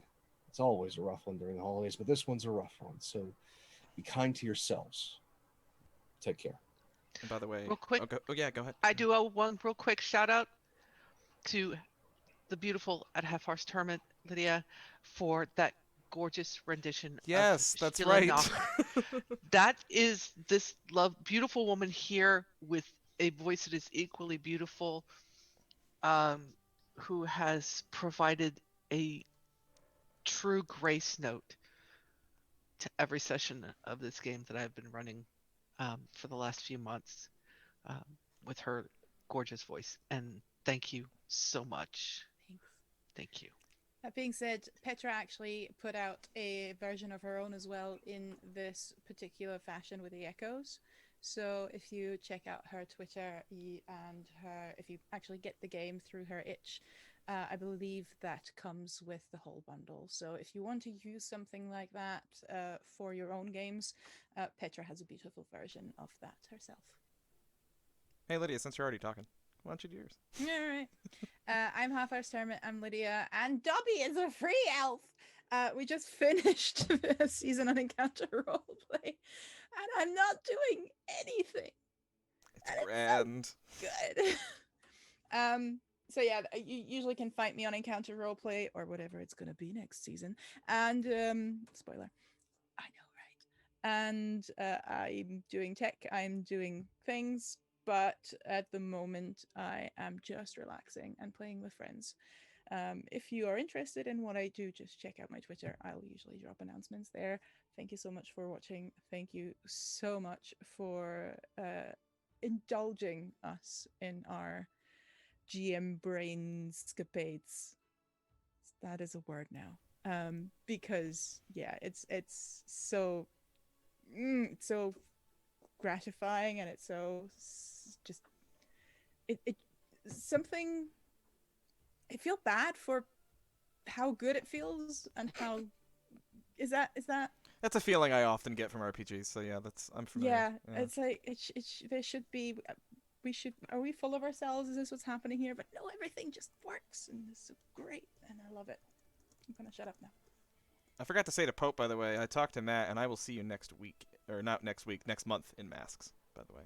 Just so you know. Dear. I'm coming for you, baby. Okay. And let's go above Lydia now to Deirdre.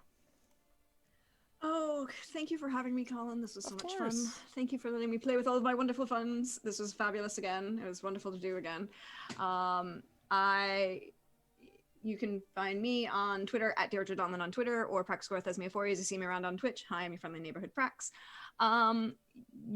Right now, everything I'm doing is currently on season break until after the holiday, but that means that a small thing is coming back to my channel because I realized we've skipped one of the most important of our dear friend William Shakespeare's plays for classics on Twitch. I am going to be talking to a bunch of my friends and seeing what New Year's might be in store, but I feel either vaguely historical or sometimes trips to Scotland are nice.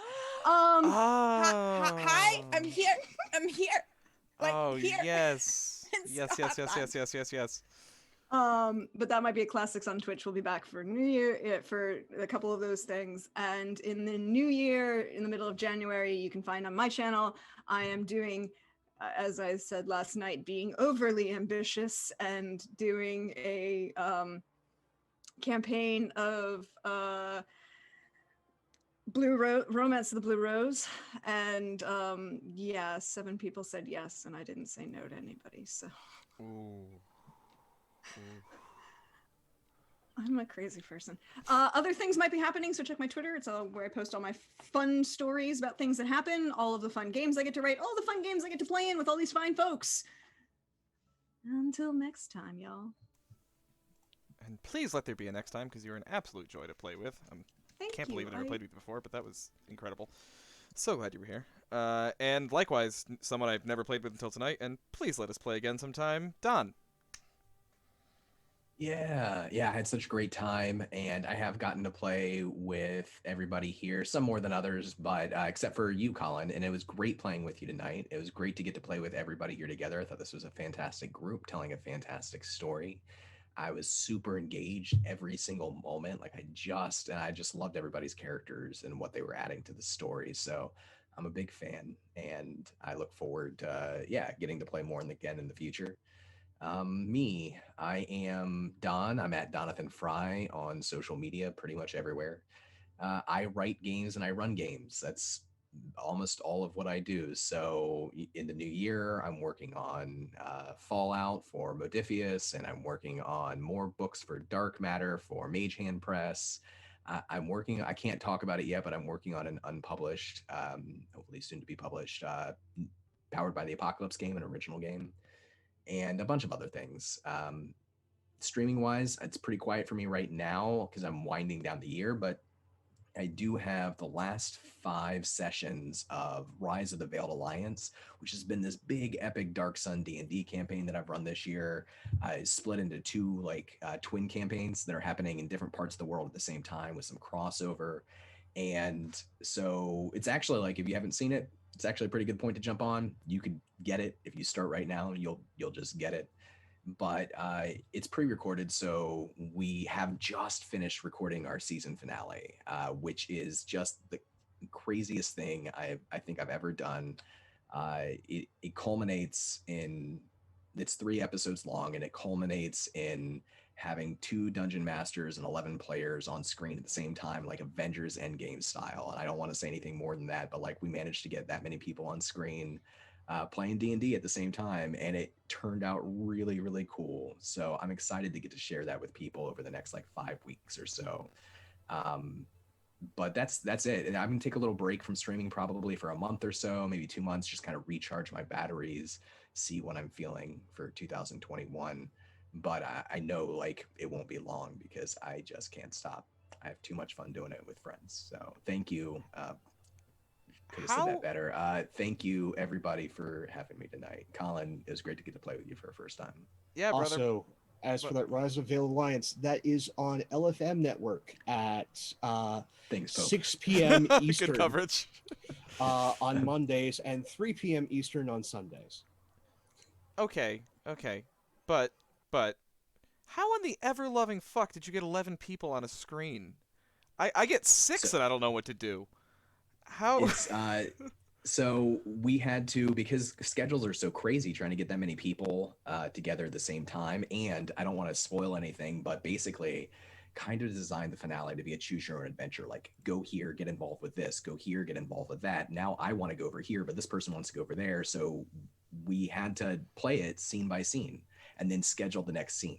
That's the only way we can do it. Yeah, okay. But in doing that, it created, I think it really created this sense of I can go anywhere and do anything, and we can crisscross paths. And then when we all got together, we had to pre-record in Zoom 11 screens and then get them all shoved. It actually looks really good. I was thinking it was going to look too crazy, but I like how it looks. So that is cool as hell, man. Yeah, I gotta watch that. Okay. Yeah, well, hey, I'm Colin at Colonomicon. This is my channel. Thank you for watching it. Every Sunday we do a different one-shot. It's a different game, different cast, different system, have no idea what the hell's going to happen at any given time. This week was Stille Nacht, and what a perfect game it was for the week of Christmas. This Friday, which is Christmas, you can actually see right here on this channel a pre-recorded interview that we did on our talk show, the GM Postmortem, with Petra Volkhausen, the creator of Stille Nacht. We sat down and chatted with her a couple weeks ago and got some incredible insights into the game. And one of the my favorite parts of it was we were asking her things that she's never seen happen in her own game, and I'm very curious how many of the things that happen tonight are things that she's never seen happen in her own game. Particularly the whole confessing to the murder and walking away with it without any harm. I know I've never seen that. I don't know if Petra's ever seen it, but now I guess now we need to book a second interview just to find that out. I do know this ties for this for the longest session. One other person has run it for had it go for 4 hours, which is pretty much where we clocked at as well. So I'll take that record. Yeah, all right. Well, I'll jointly hold that record. Also, I too am a streamer here on my channel and also on primarily Encounter Roleplay, but Encounter Roleplay is currently on a mid-season break. So basically what that means is that there'll be more stuff happening here. Yes, Lydia, you just unmuted. Wow, you are very attentive. I want to say hi to the Raiders. I don't know if you noticed. Yeah, I saw. I was getting there. All right. Yeah, I was wondering. That was from Bright, right? Hey, Bright. Yeah, hi, Bright. Thank you. You came in right at the death here, but thank you for dropping by. And yeah, so we're on mid-season break in Encounter Roleplay, so nothing happening there for a little while, but that means there'll be more stuff here. And in 2 days, for a little special treat here. Hey, look, it's Spencer, who just dropped into my chat. Hi, Spencer DVA, who's running a game this Tuesday on this channel. A game normally called Oh Dang, Bigfoot Stole My Car with my friend's birthday present inside. But because it's the week of Christmas, we'll be referring to it as Oh Dang, a Yeti Stole My Car with my friend's Christmas presents inside. I'm going to be playing in that game along with Bright. This is perfect, guys. Come on. You're all showing up at the same time. That'll be on Tuesday, 7 o'clock, right here on this channel. It's going to be silly and funny and very, very different from anything that you just saw in the last 4 and a bit hours on this channel. I, too, I get to actually mirror Don on this one. I, too, am working on an unpublished PBTA game. So follow me on Twitter, and you'll hear all about it when it's time, because we're probably going to start playtesting that thing pretty soon. So, yeah, that's all. There'll be another one-shot come same time on Sunday next week. Next week's one-shot is City of Mist, which will be GM'd by my dear friend Rex, and we have a killer cast lined up for it, so keep an eye on Twitter for news about that. So that is all for this evening, and as this night proved better than most, crying is indeed a free action. Thank you all so much, and see you all next week.